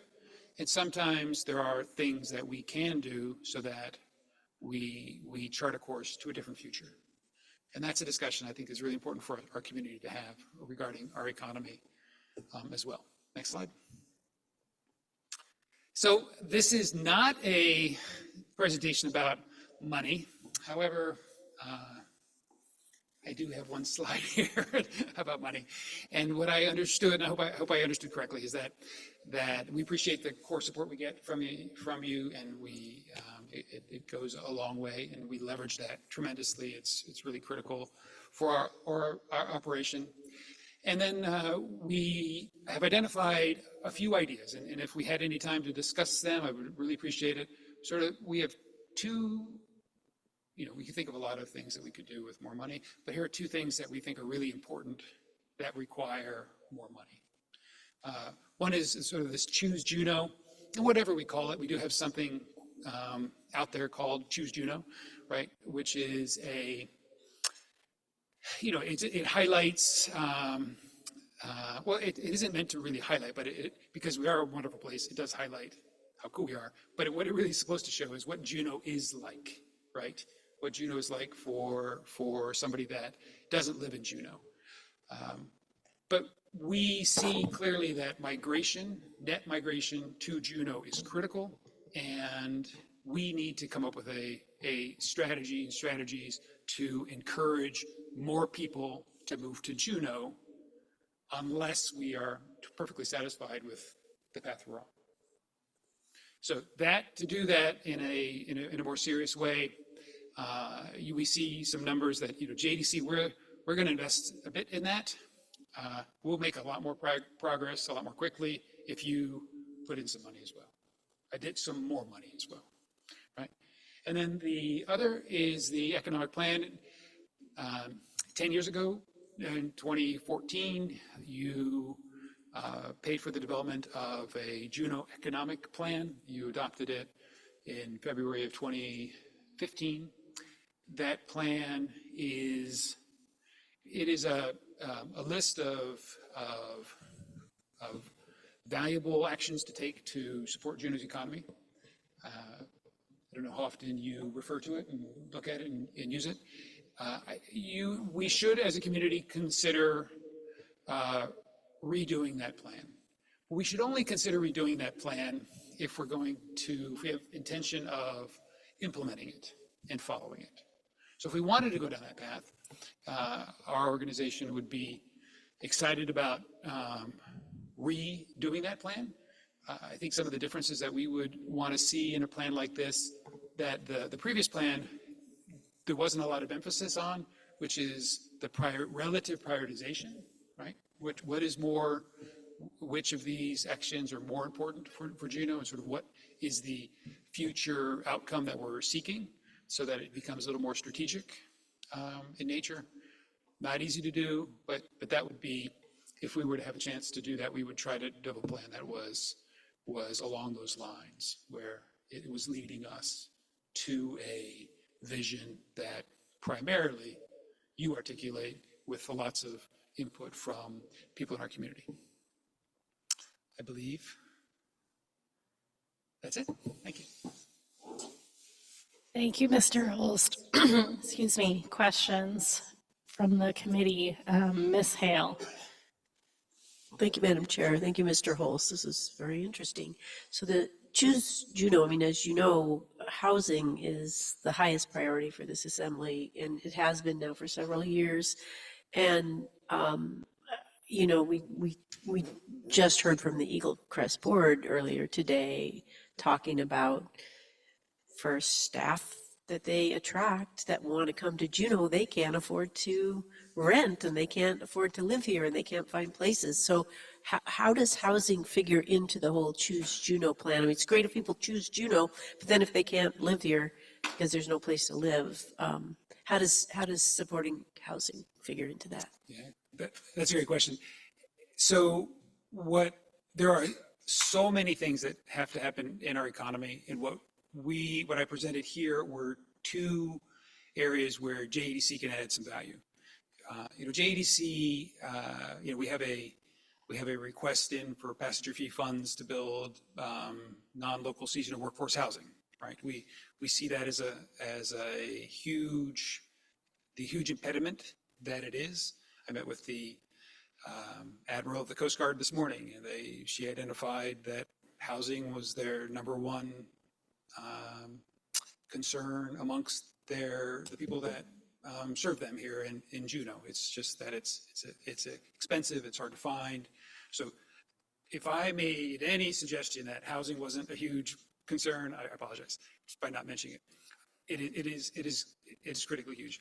So but yes, if we bring people to Juneau, you will also continue to have to work on our housing problem.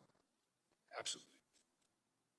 But we're not, the humble JEDC, we're not going to get the houses built for you. Mr. Smith and Mr. Kelly. Thank you, Ms. Wall. Mr. Holst, is you have a focus on a certain age group. Is that, anyway, there's you or JDC kind of see, and do you see a need to do that kind of focused attention on that age group? We do, and if you were interested in pursuing this further, we would continue to do our research. But from what we can see now, the for us to achieve we need people that are working age, right? So that 25 to 40-year-old are working age, and then we also want people that bring families and children to our community. So we do not need to, and I want to make it sound crass, we have the number of seniors we have in our population is actually contributing, as we've pointed out, to some of our housing pressure, right? Just because of the number of people per unit is low the older people get. Doesn't have to be, but that's kind of how it is. So yes, it is important to target a certain population if we want to get the biggest impact. We have, as our population ages, like when Eaglecrest was here, it is interesting to me that this year they had to bring in workers from outside. And I think that's really a bit of a failure of our economy, because because we don't have the housing, we have the jobs, right? That people could live here year round, which is really hard to house them year round because of there's a little bit of Airbnb pressure, there's visitor industry occupying homes, and then there's this demographic, this aging population that is crowding out housing. But yes, the short answer is we need to pick a population and be super focused on at least on the marketing, but potentially, and that's part of what we were suggesting, is that a little bit is marketing, but then there's likely going to be additional investments that we need to make to attract people. We're not the only community in America that's sort of experiencing the same phenomena. And so other communities see this as well and also want to attract that demographic. So we're going to have something that is really attractive to make people make the move.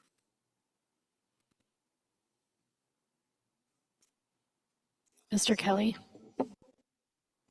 Thank you. I think I have at least one question, maybe part of another one formed. One question is just how old is the current economic plan that you're considering redoing? How old? Yes. 10 years. Okay. 10 years. Right. And follow.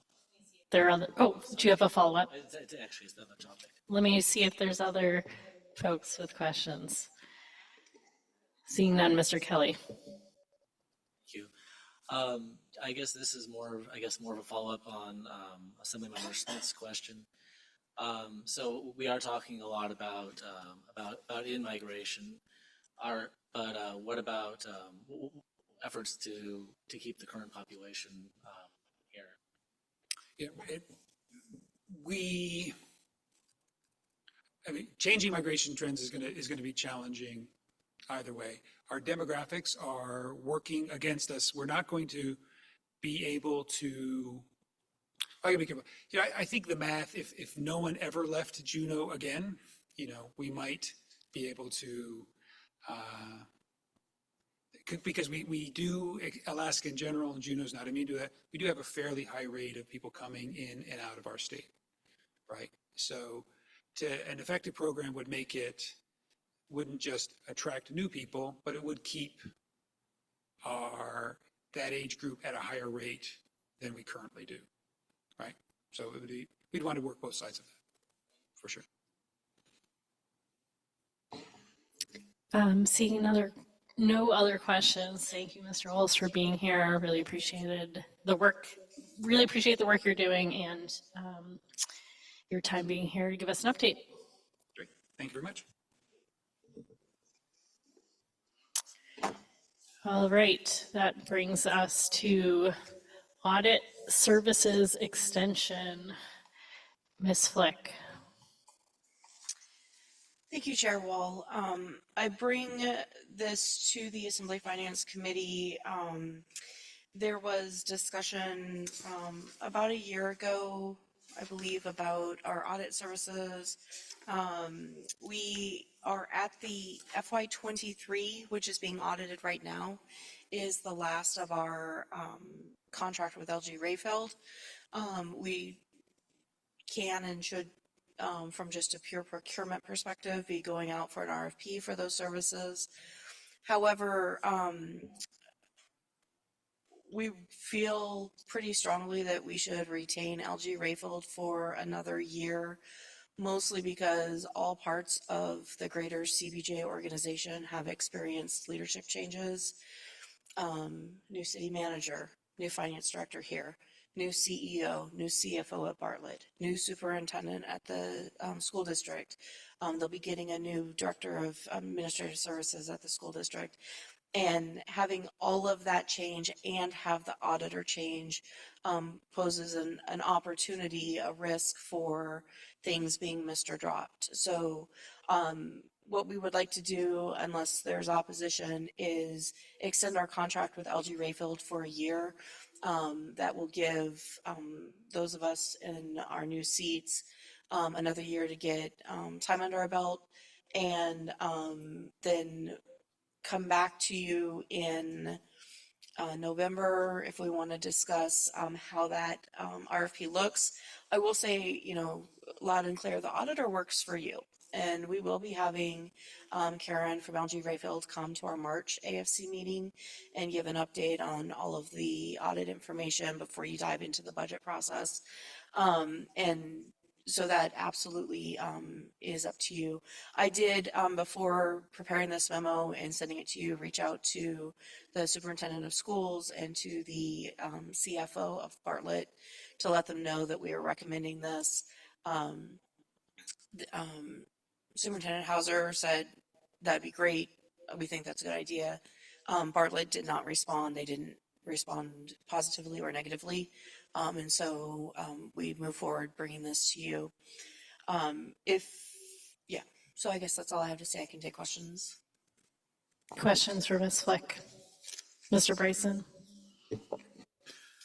I'll try to keep it as a question.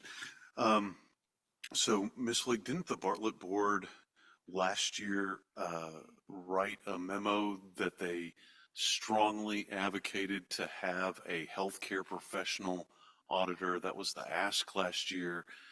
I'm sure we got a memo about it. The Bartlett board has not had an opportunity to discuss not moving forward with that. I was under the impression that they were going to have an opportunity at the end of the current contract. That I thought that was the conversation last year, that we'd let the contract run out and then we would allow Bartlett to go to the medical professional auditors to get the specific expertise. And you're talking about Mr. Drop Things. This auditor was the one for Bradley Griggs. I'm going to have to say that they missed something there during that time period. That maybe a specialized medical healthcare auditor might have grasped that. And then also, I'm pretty sure we're like $9.5 million short for the school district. So I'm gonna have to say they missed something there as well. It's time. We're at the end of a contract. This is an appropriate time to allow to explore new auditors. While I have no criticism of LG Rayfield, I work with them during my professional life. But it seems like we're at a crossroads, and the Bartlett board made their request extremely clear.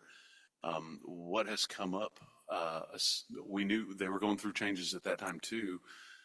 What else would cause us to stay the course, being at the end of a contract?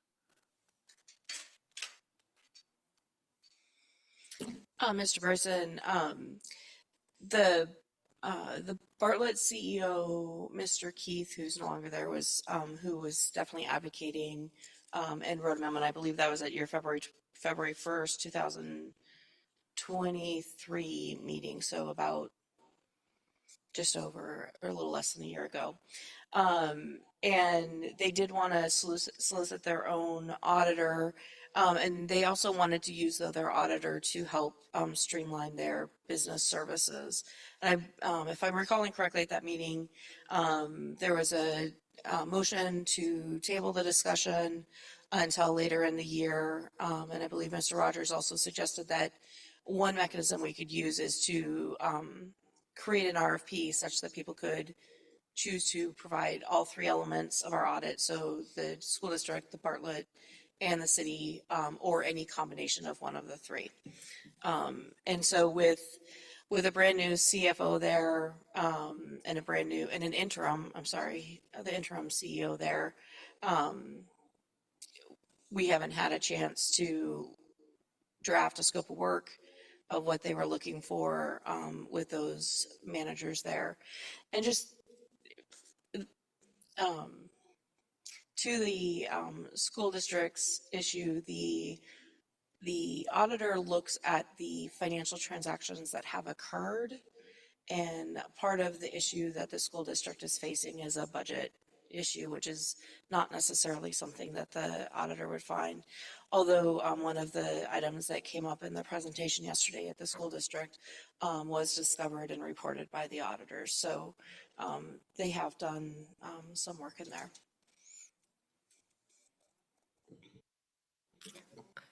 Follow up, Mr. Bryson. I saw Mr. Kelly and then Miss Atkinson. She actually just answered my question in the last part of her statement, so I'm good, thank you.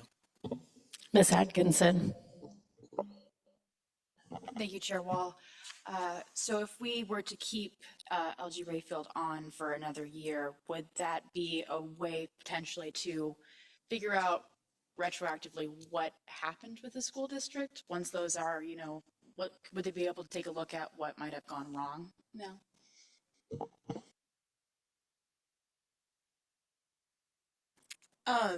That is an excellent question, Ms. Atkinson. Typically, auditors are looking at financial transactions that have occurred. They can be utilized for forensic auditing. We certainly could, and the school district could, request that the auditors dive into some of their financial information. I think that the consultant that Mr. Hauser or Dr. Hauser has hired, Ms. Pierce, did a great job yesterday presenting the information of their adopted budget, what they have in their system, where they think their forecast is going to be. Unfortunately, most of the administrative staff who built the budget aren't there, so trying to discover hows and whys is going to be relatively difficult.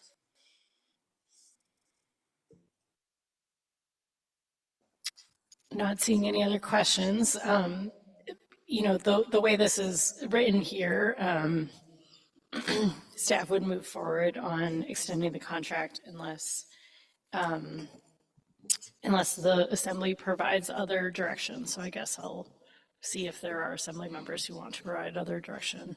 Ms. Hughes Candies and then Ms. Hale. Thanks, Madam Chair.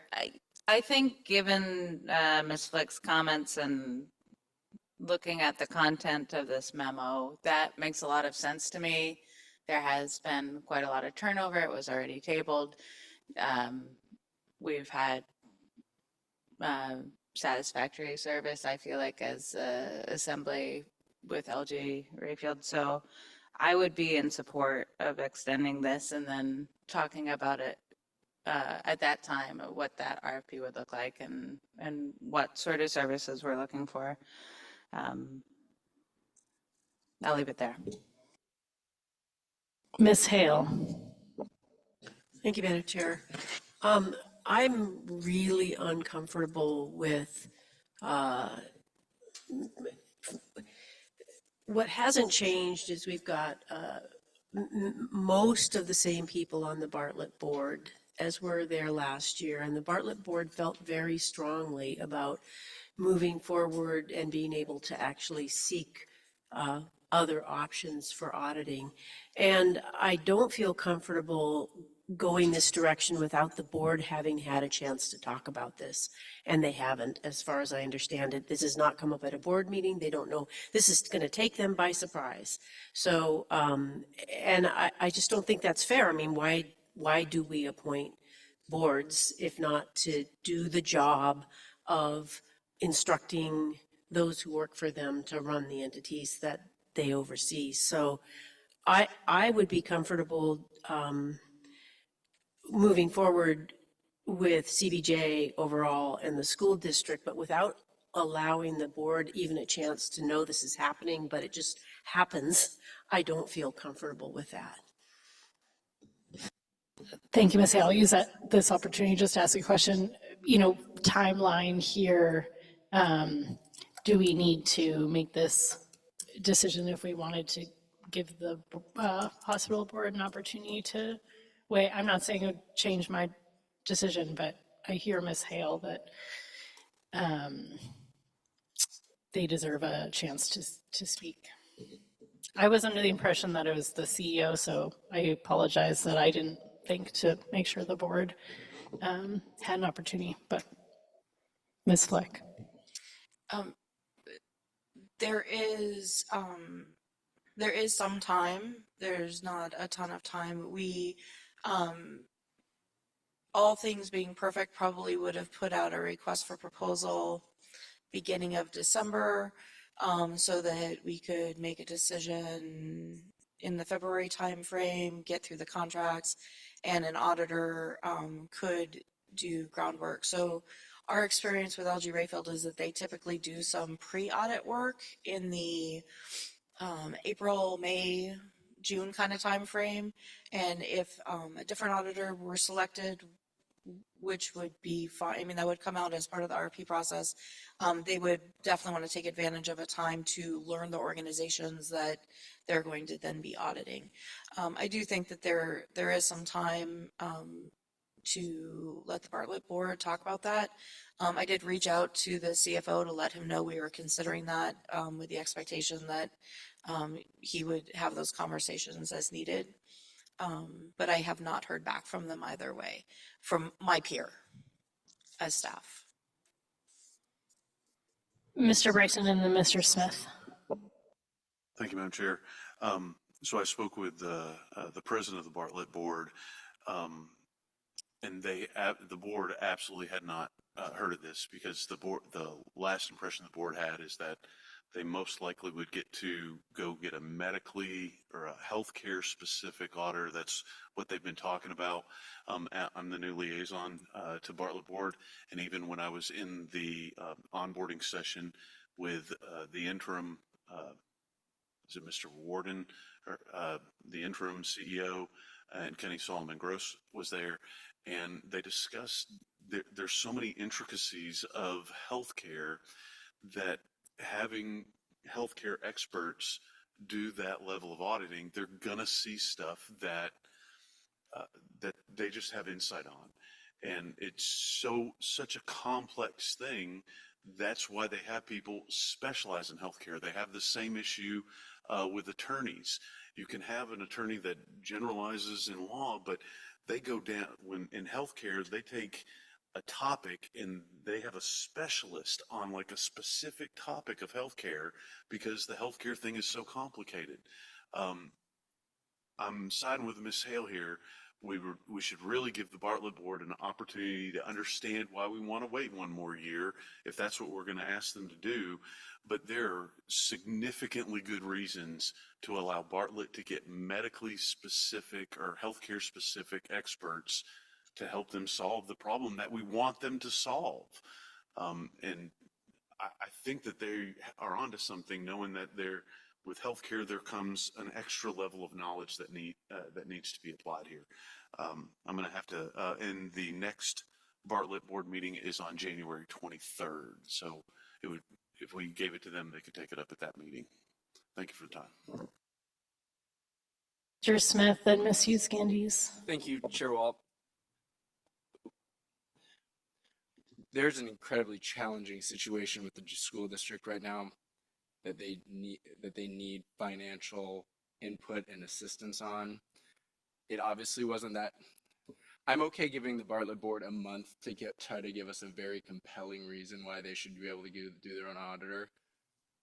Personally, unless it's incredibly compelling, we have other things, and our finance people need to focus on some other things, including focusing on the school district. So I'm fine to give them a month. I could move to table this till the next meeting, but there is a incredibly challenging situation there, and it wasn't that compelling, obviously, for us to make this change last year. Hence why we tabled it for a year. So I get it, but we got to prioritize here. And honestly, we need our people focused on the school district and not just a desire of the Bartlett board in terms of where I go. But I can make that motion if you'd like, but we can, I know there's other questions. Thanks. Ms. Hughes Candies. Thanks, Madam Chair. I'll be really quick. I don't have questions. I was just going to add my own memory. I think that's fine. I appreciate the desire. I could also wait a month to hear from them. Obviously, we want our boards to feel heard and listened to. They put in the time and the work. My own memories of that meeting were not that we would automatically do it because it wasn't just getting a medically specific auditor, but it was in fact to expand what that service they had was. And I wasn't the biggest fan, but I'd certainly like to, I would hear a pitch on it again, but it was to audit and do other things. And I had some concerns on that, but my memory of that meeting was not that we said, just wait a year for an arbitrary reason. It was that we were kind of split as a body and we said, well, let's think about it, let it bake, come back to us and see how that goes. So to see what they say, that's fine, but I completely agree with Mr. Smith. So if you want to make that motion, I would support it. Mr. Bryson. I just had a clarifying point. My recollection why we tabled it a year is because it was in the middle of a contract and the contract ended this year. So we didn't want to pull or change the auditor during a contract period. The contract is up. We're going to do a new RFP for a new contract. That makes this the appropriate time to allow Bartlett to separate off because it's new contract time. That was my recollection. We could just keep going back. Ms. Hale. Thank you, Madam Chair. To Ms. Wall, or to Ms. Hughes Candy's point, I don't think we had decided. I think I agree with you. We hadn't decided on that anything was automatic. So that's my recollection as well. My big concern here is, and I know Ms. Flick, you reached out to the CFO and didn't hear back, but if I was reaching out to someone on an important issue and didn't hear back, I would call them a couple times. My problem is they were caught. The Bartlett board and Bartlett was caught completely flat-footed last year. They didn't know anything about Mr. Rogers' memo until there it was in our packet that night. That's the first time they knew anything about this, this sort of thwarted desire to get a different contractor. And I just really don't like to do that a second time around, even though it's a different set of factors, and I know you have reached out. So that's my concern. Mr. Smith, do you have a motion? Yeah, thanks, Madam Chair. I move that we table this issue till the next finance meeting, and in the interim, reach out to the Bartlett board and leadership for their perspective and position. Thanks. Pass for unanimous consent. Objections? Seeing none, that is moved.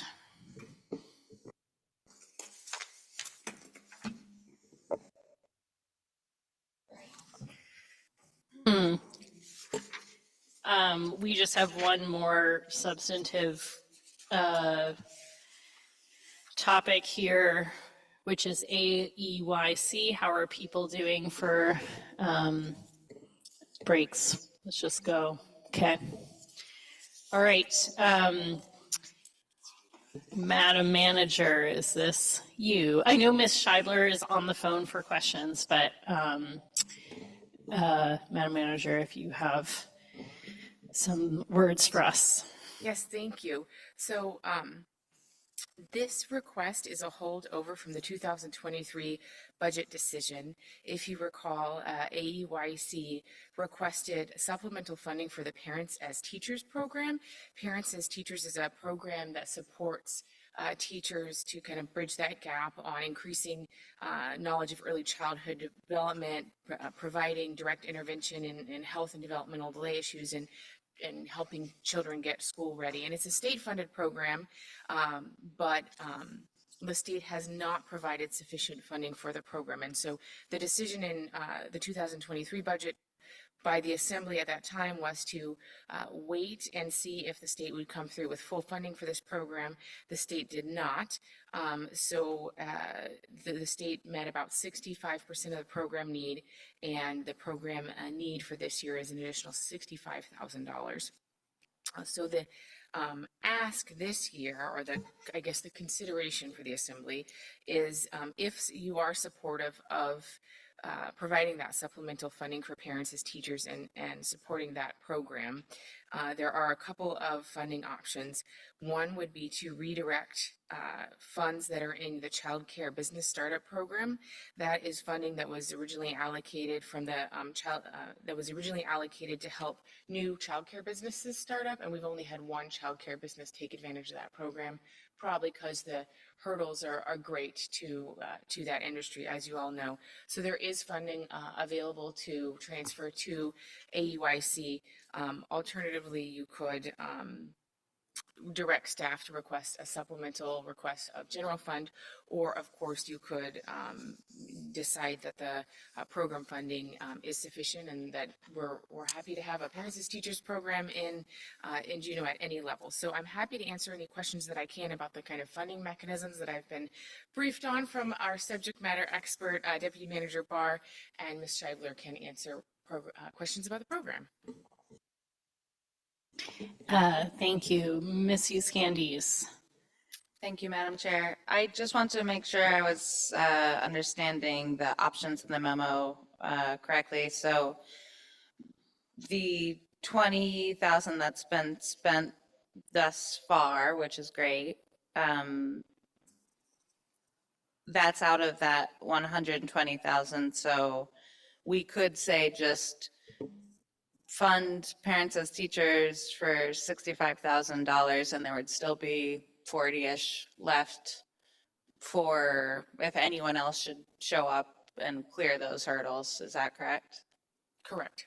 Okay, thanks. No question. Mr. Bryson, then Ms. Atkinson.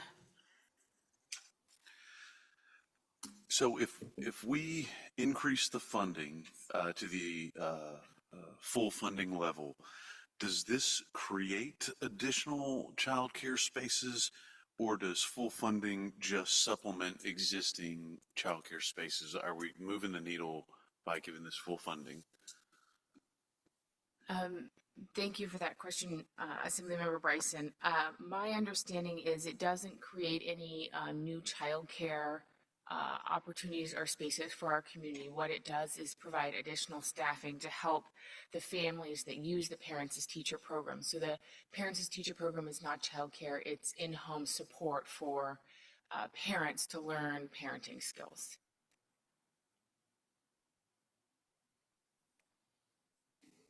Ms. Atkinson. Thank you, Chair Wall.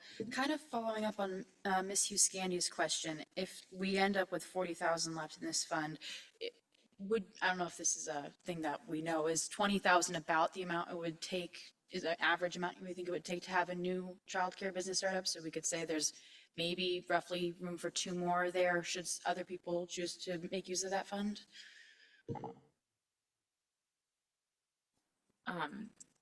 Thank you, Assemblymember Edskin. I do not know what the average grant amount is for that program or the parameters of that program.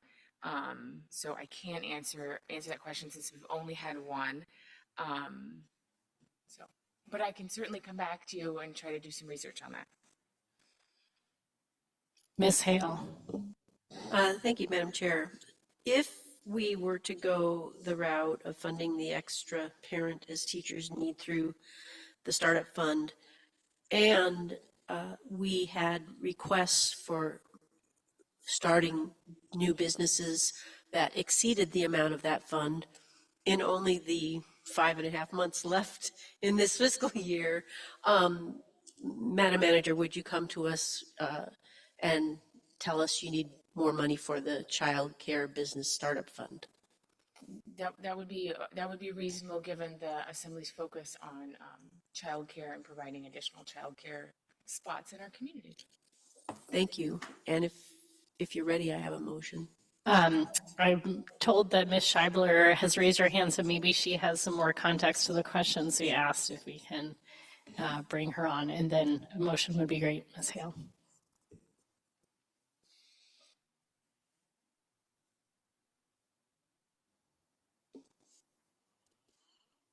Hi, Ms. Scheibler, can you hear us?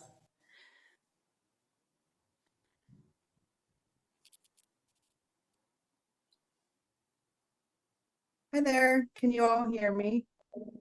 Yes, we can. I just wanted to address one of the questions about the childcare startup cost. The $20,000 that we have granted so far was actually to help a family childcare home expand by 4 spaces. And the $20,000 helped to create a larger space in her program to be able to increase her license. We do have just recently, since Deputy Manager Barr wrote that memo, we have another person who's interested in starting a family childcare in her home. And I do think that the money that would be left if the $65,000 is transferred to the Parents as Teachers program would be sufficient to help her get started. And so that would add an additional 8 childcare spaces to the community with the funding that we currently have. Thank you, Ms. Scheibler.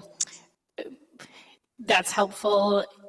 I know this program is new, but is there a sense of what size in general people are permitted to apply for beyond the opportunity you have right in front of you now? The parameters were wide open when the money was first allocated for startup or expansion. And so we just asked for a letter of interest, and then those letters would be reviewed. We just haven't really received any interest in starting programs. I think that's largely because there aren't a lot of facilities or spaces to do it in. This particular person that I'm working with now that's going to start a family childcare has been trying to buy a home in Juneau for this purpose for the past year, and just finally found some success in doing that. Thank you. Any other questions for Ms. Scheibler while she's here with us? Thank you for being willing to answer those questions. Ms. Hale, do you have a motion? Yes, I do. Thank you, Madam Chair. I move that we fund the extra $65,000 for Parents as Teachers through the existing child care startup fund balance, and ask for unanimous consent. And with that motion, I just request that Madam Manager come to us if there's further need for that, and ask for unanimous consent. And just to clarify, you'd move to... I move that we fund the extra... direct staff to write an ordinance? Oh, no, we don't need to do that. Sorry. We don't need to actually. Oh, nope. There you go. But I move that we direct staff to fund the extra. This is sort of like, I had to guess the right way to say it. No. Move that we direct staff to fund the extra Parents as Teachers through existing childcare startup fund, and I have to say, what a wonderful program. Any objections to that motion? Seeing none, that motion is so moved. The last item on the agenda is for information only. This is our FY 2025 legislative capital priorities ranked list. The intent is, of it being here, my understanding is to get it out into the public, and that we will discuss it as a body and finalize our priorities at another time, but I'll ask Ms. Manager if that's correct. Thank you, Chair Wall. You are absolutely correct, and I will be brief, but there's just one thing in the packet that I wanted to highlight, and that is in your red folder is a project update to the Capital Civic Center project. So in between the time that the legislative priorities was circulated and now the Capital Civic Center, the partnership that's advocating for the Capital Civic Center has updated their request. And they did provide this update to the Public Works and Facilities Committee. And I just wanted to highlight that for you because their request has moved from a full funding $75 million project to a phased project that really does two standalone kind of art center lobby between Centennial Hall and Art Center and Centennial Hall project. So just because that is new, I wanted to make sure you are aware of that. So we will supplement the new project description in the packet that we circulate at the legislative breakfast on the 25th, and then you will have for adoption at the committee of the whole on the 29th. Any brief questions, Ms. Hale? It is an ever so brief comment. If you could pass on to Director Koch that I thought her diplomacy in saying that it's a collection of the rankings of members who were able to respond was very skillful. I will point out that the reason you have a lay down is because we have 100% participation, so congratulations to you all.